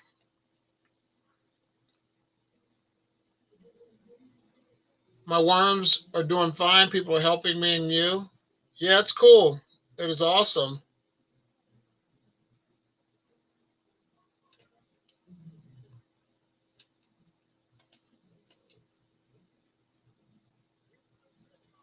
So where do most of you people keep your worm bins? You must keep them inside of your house, I'm guessing.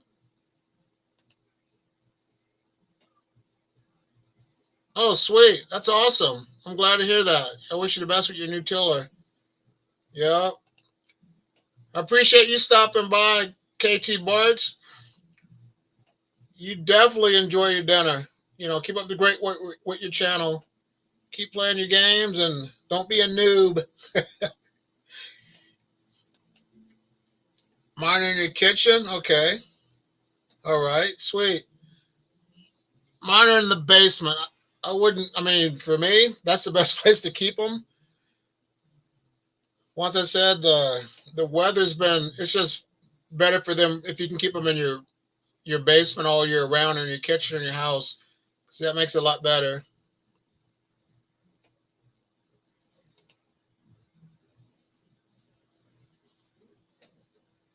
That's whatever. All right, I'll catch you later. Thank you. Thanks for stopping by. Okay, thank you, Grow Daddy. I appreciate that. Like I says, I'll try to shoot for Wednesdays. but I'm about to get really busy. My job's going to pick up too, so we will see where these keep going. But my goal is to keep doing weekly videos and to upload and to try to go live at least once a week. Okay, and your bedroom closet. How many worms do you have, Steve? Love the Worms Eat My Garbage book. Yep, it's a really good book. It's easy to read, and you can read it within a couple of hours. You'll have it finished. Great. I highly recommend and encourage you to read that book as well. So where did you guys get your worms from?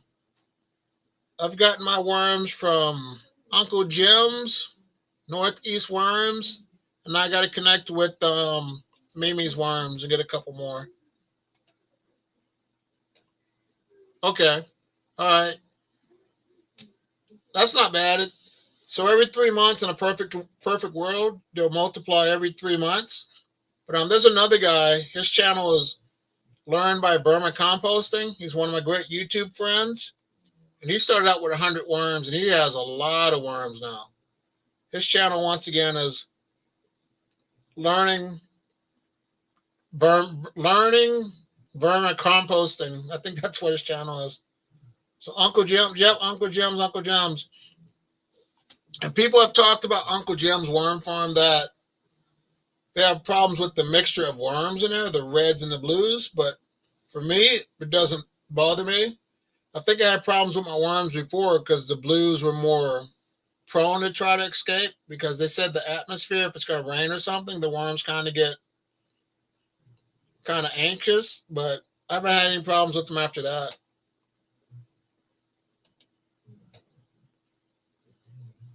Yeah, that's awesome. CFT means continuous flow through bed.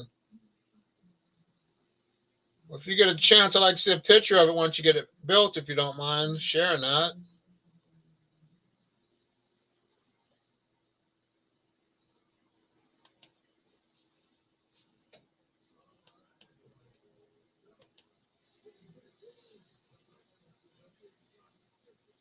So Grow Daddy, I upgraded the membership. I put a few extra perks in there. So like I said, I got something coming your way in a couple of weeks. Just give me a couple of weeks and you'll be squared away.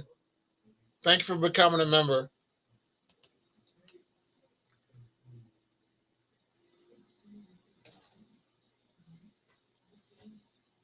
Yep.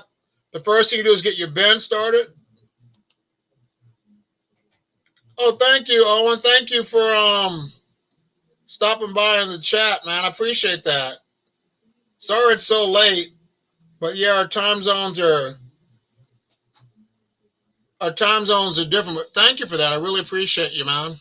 Thank you for stopping by. Get plenty of rest and be well rested for tomorrow.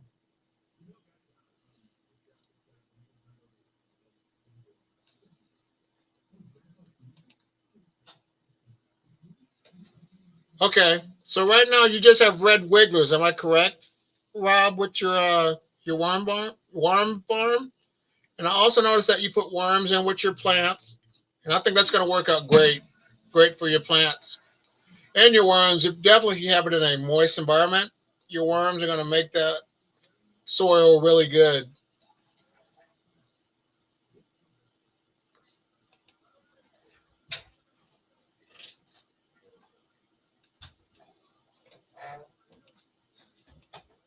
Okay. So what other worms were you thinking about, Rob? Were you thinking about did I ask European night crawlers or Africans? But I'm thinking in your cold climate environment, I would not get Africans. I'd upgrade to European night crawlers. Does anyone else own European night crawlers? Oh no, that's fine. No, I understand. We're all busy. We all have things in life we have to do. But I just want to say thank you for stopping by. If I'm able to, hopefully I can do one in the morning Tuesday. If time works out, I'll try to do one Tuesday to touch base with the the other parts of the world. So we shall see. Thank you once again, Owen, for stopping by. And check his channel out too. He's a worm farmer. He has worms, makes YouTube videos. Great guy. Check him out. Yeah, good for you. Good for you. That's awesome. That is awesome. So shoot your questions out. I know all of our time is valuable. Shoot your questions out. But I got something I'm preparing within the next 10 minutes if you're still here. So be here for the next 10 minutes, and I got something I'm going to prepare for the people that are still here.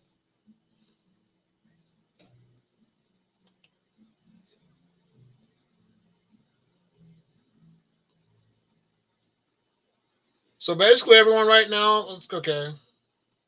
Okay, let's see. Okay. Okay.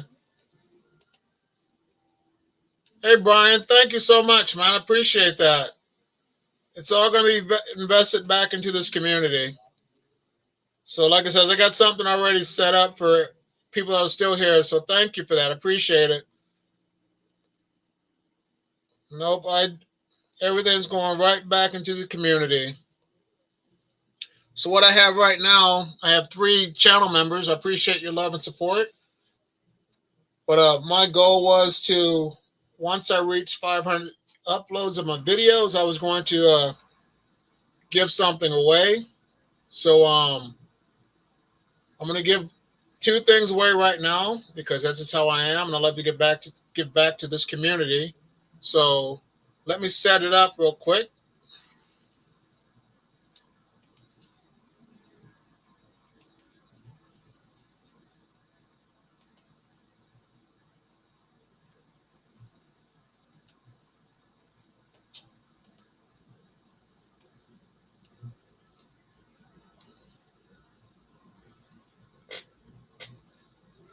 Give me a second. I found the keys.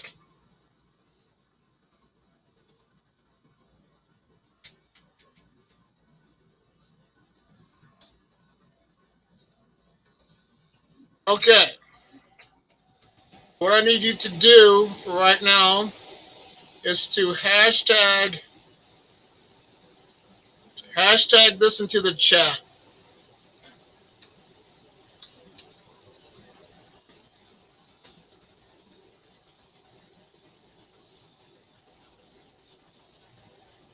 Okay. Hashtag this into the chat to be entered into a drawing.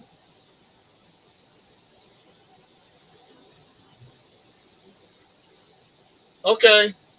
Sweet. Thanks. Yeah, like I said, put this in the chat if you're still here. I'll let it give you 5 minutes to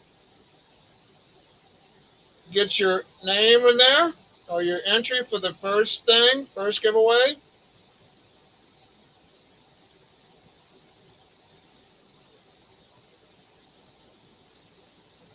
And I will draw that name at 7:35. So in 5 minutes, I'll pick the first name. And this is for me uploading 500 videos. Never thought I'd reach 500 videos because I never thought I'd be on YouTube. But I was fooled in both of those situations.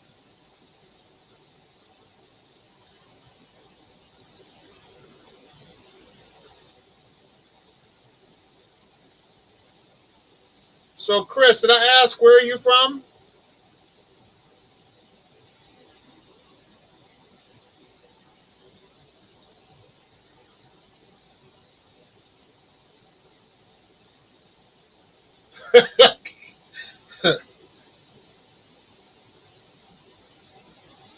Yeah, I like this. This is a nice addition to my YouTube channel. I would recommend and encourage everyone, if you're gonna become live on YouTube and want your channel to get more out there, is to go ahead and do this StreamYard. Okay, sweet. Okay, thank you. I kind of forgot some of the people were coming in, so I appreciate you for reminding me.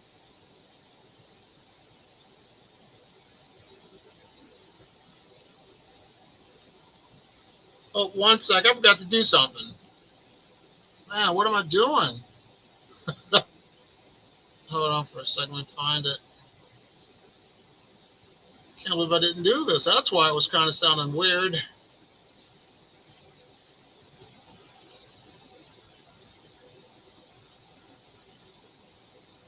Let's see, where's it at? Okay, I gotta go through some stuff real quick.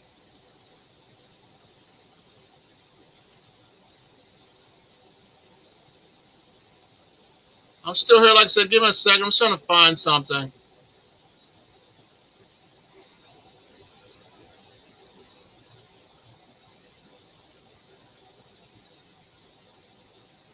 I forgot to put my music in there. That's why it sounded weird. Let me get my vibe going.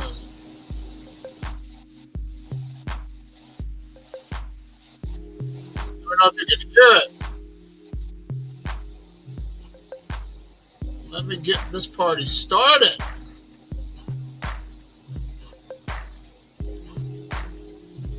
I got family in where you live around East Superior, Illinois. So I know where you're at. You're about 6 hours from me. Well, thank you for joining, Steve. Appreciate that. I'm glad to hear that. Quebec City, okay. Right now, there's nothing going on in Iowa. It's so cold, but it's going to heat up next week. Going to get back in the 40s and 50s.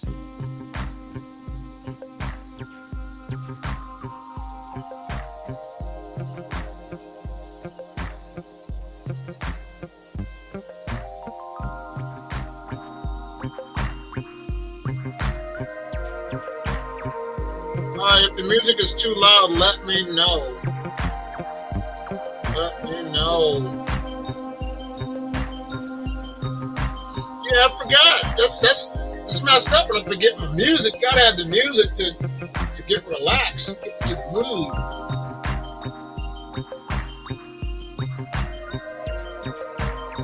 Let me see a quick joke before I find out who the winner is for the first prize.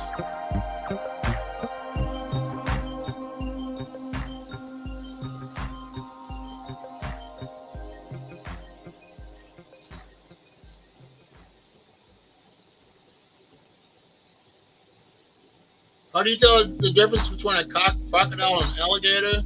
You'll see one later and one in a while. God. All right, let's draw the first name for the first winner.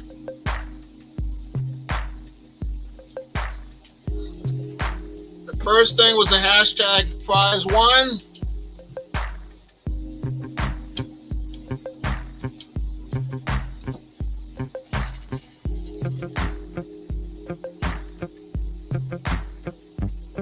I got 4 people's names in.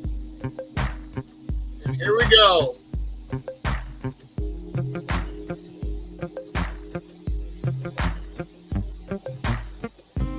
All right.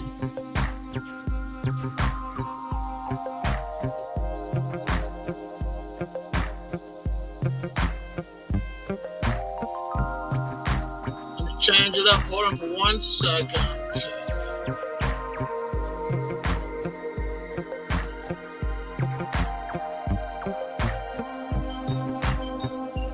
I'm still here. Give me 1 second. So Grow Daddy has won. Grow Daddy, you're the man. You won the first giveaway for 500 subscribers. So congratulations on that. And your prize is a $10 gift card to Mimi's Worms.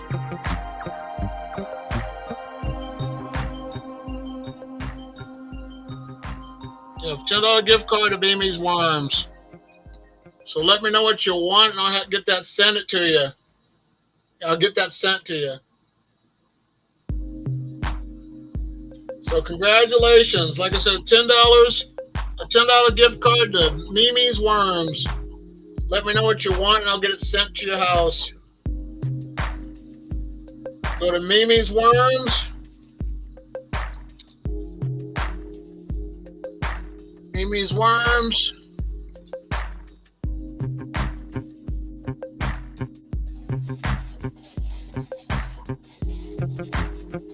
Mimi's Worms. And what you do, go to one of my videos, my worm videos, click on my affiliate link and let me know what you want, and I'll get that card to you if you want to get a gift instead. Let me know if you want the gift card or the prize or something else from her shopping spree. Hello, Growing with Jay. Good to have you here. Where are you from?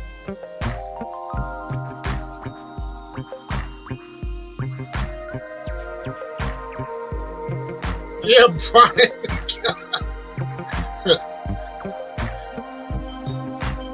Oh, sweet. See, the time is perfect. So you let me know. I'll give you $10 if you want the $10 gift card. Or do you want to order something for $10? You let me know. You got my email address. Just reply back to me and we'll go that way.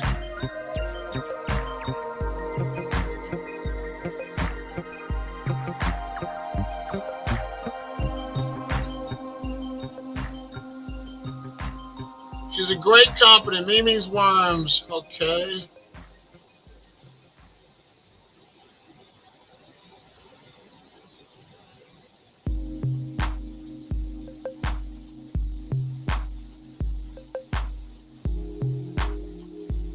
Yep, they do have a really cool channel.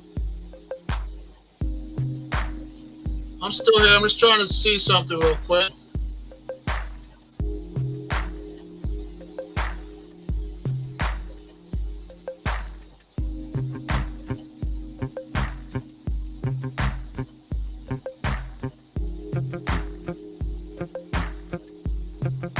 All right. Got that. I got that on. Okay, I'll give you $10. Just let me know in the email. You got a voucher for $10. If you see something for $10, let me know. If not, I will just send you the gift card to your house. So yeah. Okay, sweet. Okay. Yeah, just email me. You know, you got it. You sent me your address today, so like I said, just email me and we'll go from there.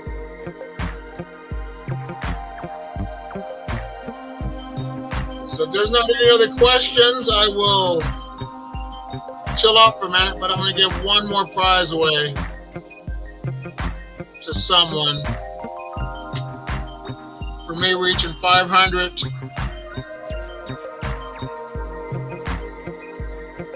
uploads on my YouTube channel.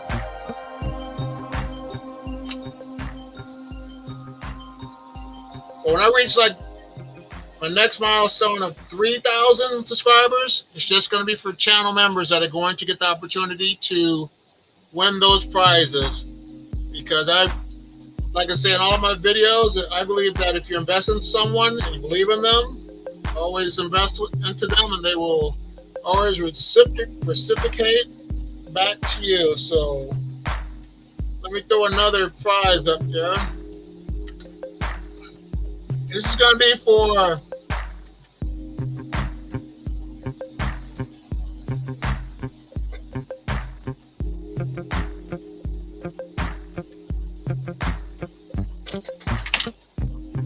let me get this set up.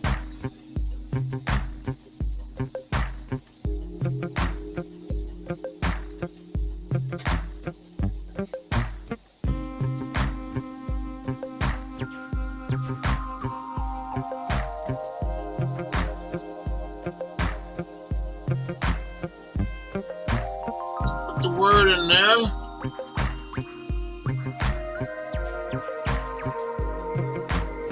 Give me a second. I try to type and read at the same time.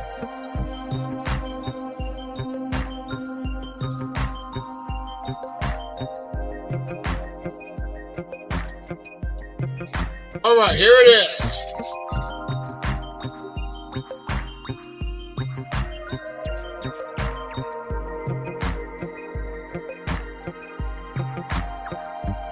Set it up. Let me turn this down just a little bit. It's a little bit too loud. Okay. Gotta make sure I typed everything in right. All right. Here it is.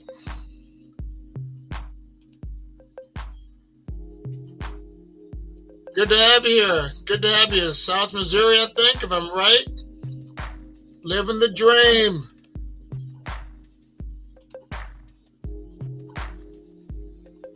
Okay, let's see. Okay, here it is. I'm putting this in right now. Got a brain fog. Okay.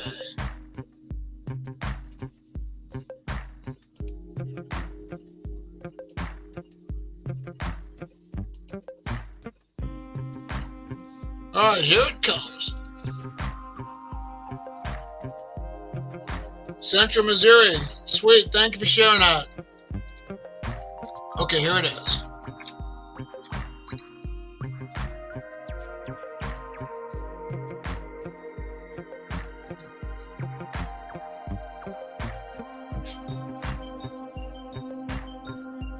Oh, it's all good. It's all good. Here it is. That's the next prize. The next giveaway I'm giving away to someone. But it's good to have you here, Bart Chuck, and thanks for stopping by. I'll give you 5 minutes to put that in.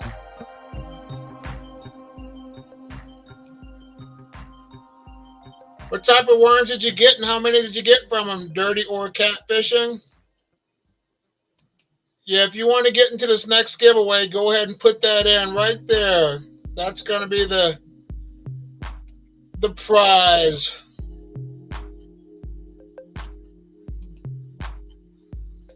I'm doing a giveaway, $10 giveaway, because I reached 500 videos uploaded. So you got to type that in the right way if you want to be eligible. This is what you got to type in right now. If you want to be eligible to be put in the prize or in the giveaway. That's what the next prize is going to be. I mean, the next word has to be. Okay. Okay. Sweet. Awesome.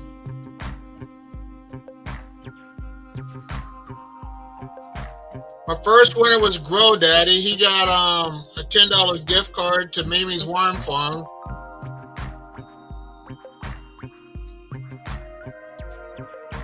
Hello, S.A. Lagarde. Good to have you here. I'm going to give you 1 more minute, and then I'm going to draw another name. I am doing great. I'm doing fine right now. The weather's about to get better, so I'm looking forward to some warmer weather here. And how are you doing, sir?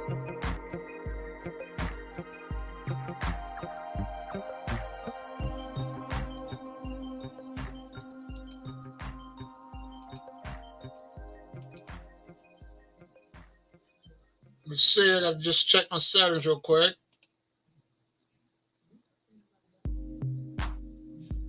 Okay, that one's good.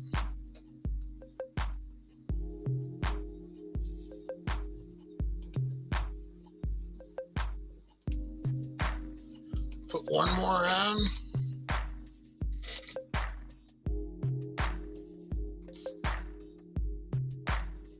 I'm still here. I just got to type something in real quick.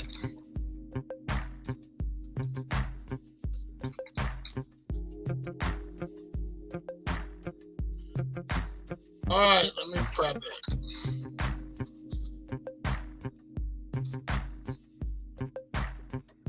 Okay.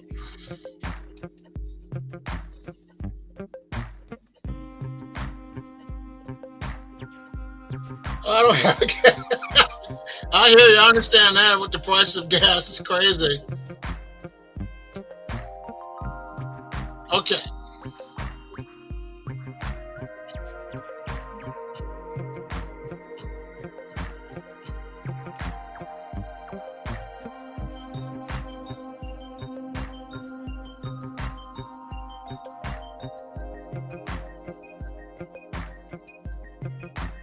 All right, let's see what we've got going on here. I said the hashtag Uncle Jim's Worm Farm.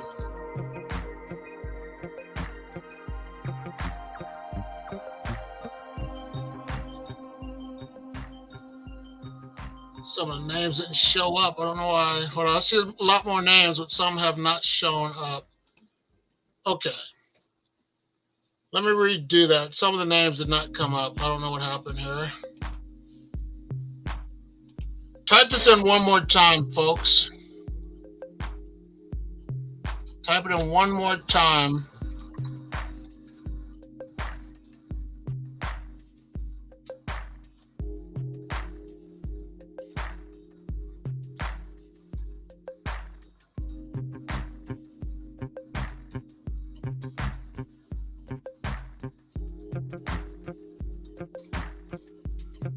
All right, there we go.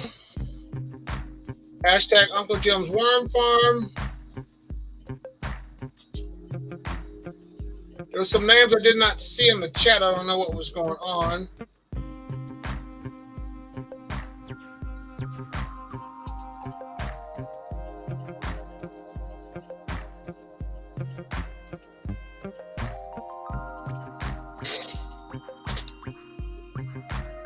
Okay, here we go.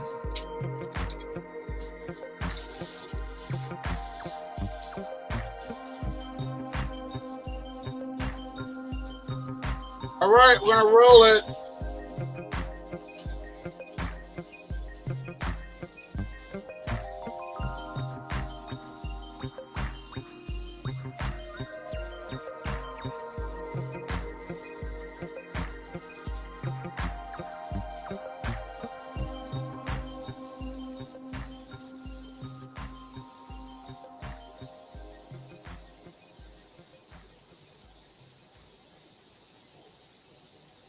Dirty Car Catfish, and you won.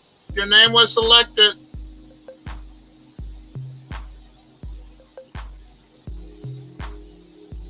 Dirty Car won.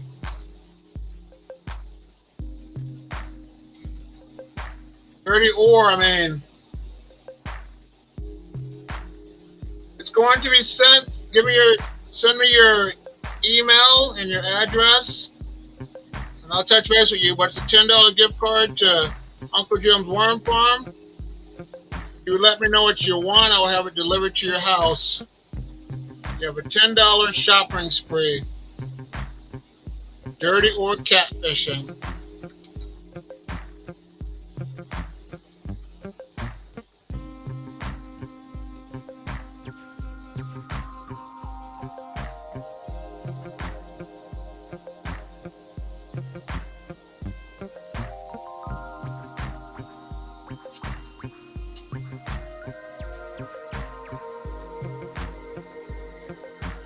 There's a lot of us that are the same way as you, Jill. It's just part of the process. Nothing wrong with that. This is how we roll.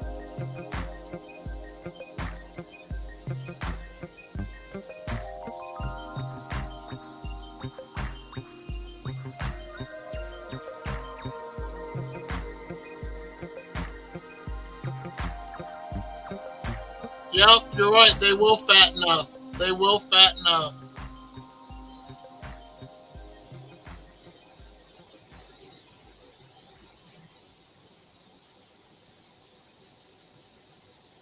So I have two winners. It is both Grow Daddy and Dirty Ore Catfish. You both won $10 gift card to Uncle Jim's and Mimi Worm Farm.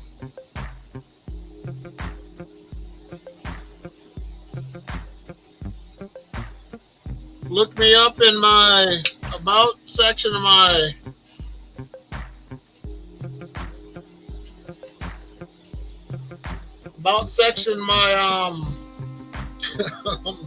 on my YouTube channel, on my community tab, and reach out to me. So, all right, let me go through the comments. Okay.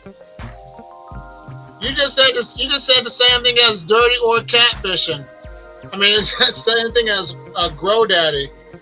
So you never know. You won. Today's your lucky day. What do? You have to go to my community channel page. Go to my YouTube channel and look on my about tab. I don't have my email address. Send me your address through so I can contact you to send you back your prize. That's what you have to do. If you have any questions, let me know.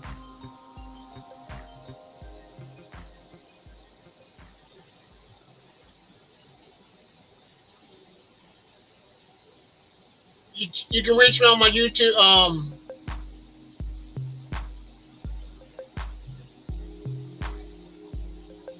Just message me on my like I said, contact me by my email address. It's in the about section.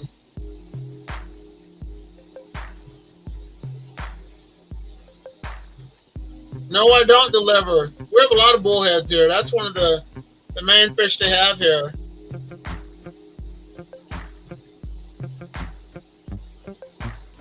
So Grow Daddy, like I said, I'll email you and we'll just touch base that way. You let me know.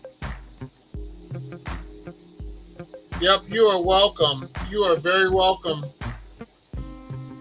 Thanks for joining the stream.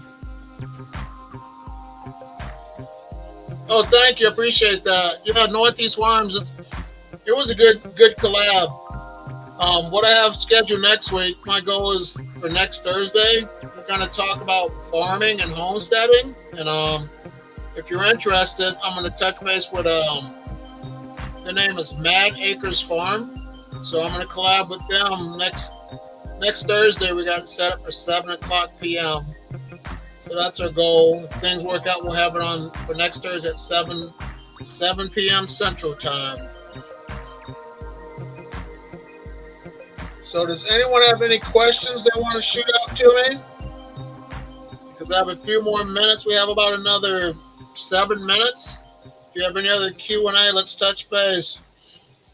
But I just want to say thanks for, you guys taking your time out of your busy schedule to stop by and check out this live stream.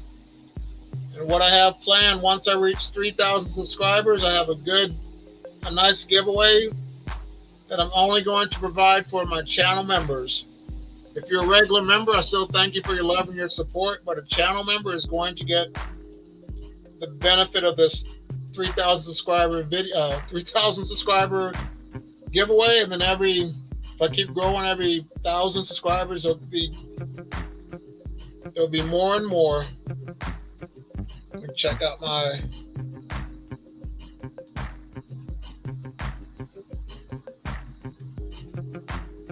well, thanks, Joe. Appreciate that.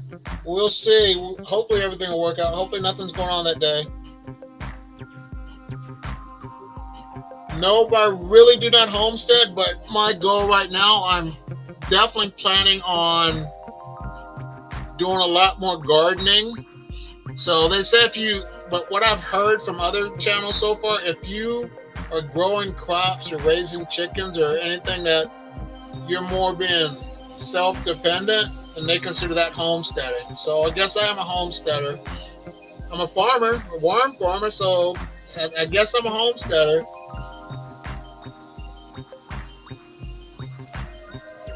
I never lived in Minnesota. I lived in Iowa most of my life. Yeah, he's a great guy. Katana for Northeast Worms, great collab. No, it's all good. I never lived in Minnesota. I lived in different places, but right now I've been living in Iowa for about 26 years now. So yeah, and I don't like winters. The winters here are just brutal. It's like with Minnesota, it gets so stinking cold. But yeah, does anyone else have any other questions they want to ask? So we'll let it roll for another 5 minutes, and then we'll get ready to call it a big one. End of the day. Hey, you gotta do what you gotta do, man. You and Grow Daddy can't collab. Grow Daddy just put worms in his. He's got a little worm farm going. So, hey, to each their own, boss. To each their own. Yeah, check him out, Grow Daddy. He's got a good channel. He's got red wigglers and things that you have as well, so you guys can always touch base.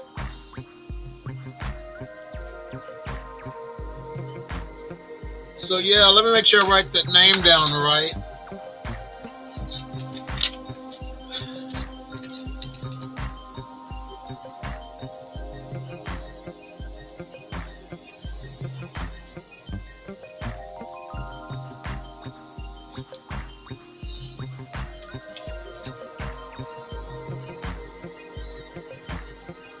Yeah, like I said, Dirty Ore, definitely touch base with me so I can send you that $10 gift card, or you let me know what you want on off the website, and I'll just mail it directly to your house.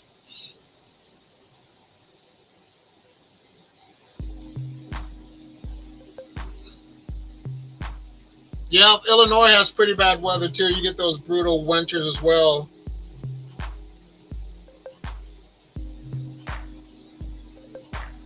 Yeah, I have an issue with making bedding. What purpose does it serve? The bedding is. That sounds good. Thank you. I appreciate you too, man. Thank you.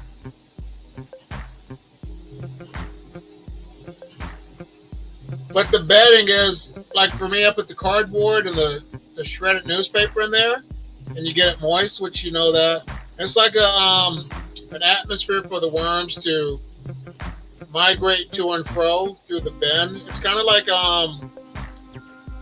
their habitat, like it's like them going through leaves and stuff on the ground. So it gives them the opportunity to have a man-made environment for the worms. But people use other type of beddings as well. But as you notice, the more paper and cardboard that you eat in there and your worms keep multiplying, that allows them to eat the bedding and to produce you more castings. So I hope that answered your question, Mr. P.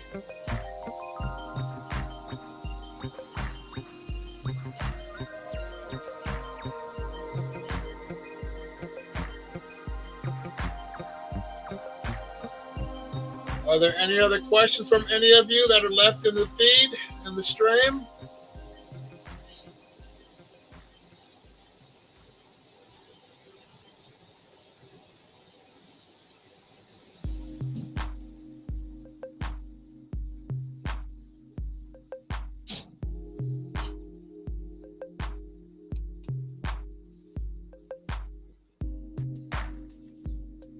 Well, I'll chill with you for another 2 to 3 minutes. Yeah, that's what it's for. That's what they consider the bedding. Some people use like cocoa cord, peat moss. I guess they use manure as bedding as well, but for me, I know that cardboard and the newspaper works best, and I would recommend and encourage you, if you're new to worm farming, is to start with using just basic cardboard and shredded newspaper, so that way you won't have as many problems as other people with worms or with insects and pests in your bin. Because if you get leaves from outside, you're definitely going to bring those critters into the house.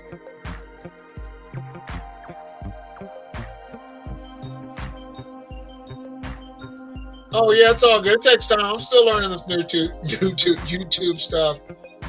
And if you're interested in, if you're going to purchase worms, click on one of my links. I am a affiliate with Uncle Jim's and Mimi's Worm Farm. And use my links. I will get a small commission, and everything that I get, I always give back to the community. So, and it also helps to help this channel become successful like your channels are going to be eventually.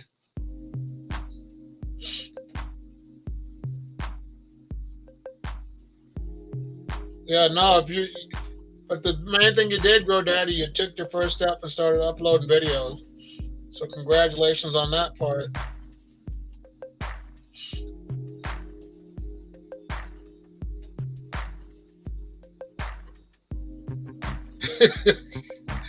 I hear you, B. I hear you, boss. Let me get another drink of water. So are there any other questions? We're at 1 hour in. Prizes to give away to 2 great YouTube channels. I appreciate everyone stopping by and checking out the live stream. I'm going to try to do it like every, like I said, try to do a live stream every week or every 2 weeks. So it's a great investment. If you're interested in trying this for a couple of days, a free trial, check it out. It's it'll be this link. Click on that link, and if you purchase the monthly, which I do, I'll earn a small commission of that as well. So I just want to take the time out to say thank you all for stopping by. If you like what you're hearing from me, subscribe to my channel. And you have a great day. Have a good night, everyone. Bye. Take care. Thanks for watching.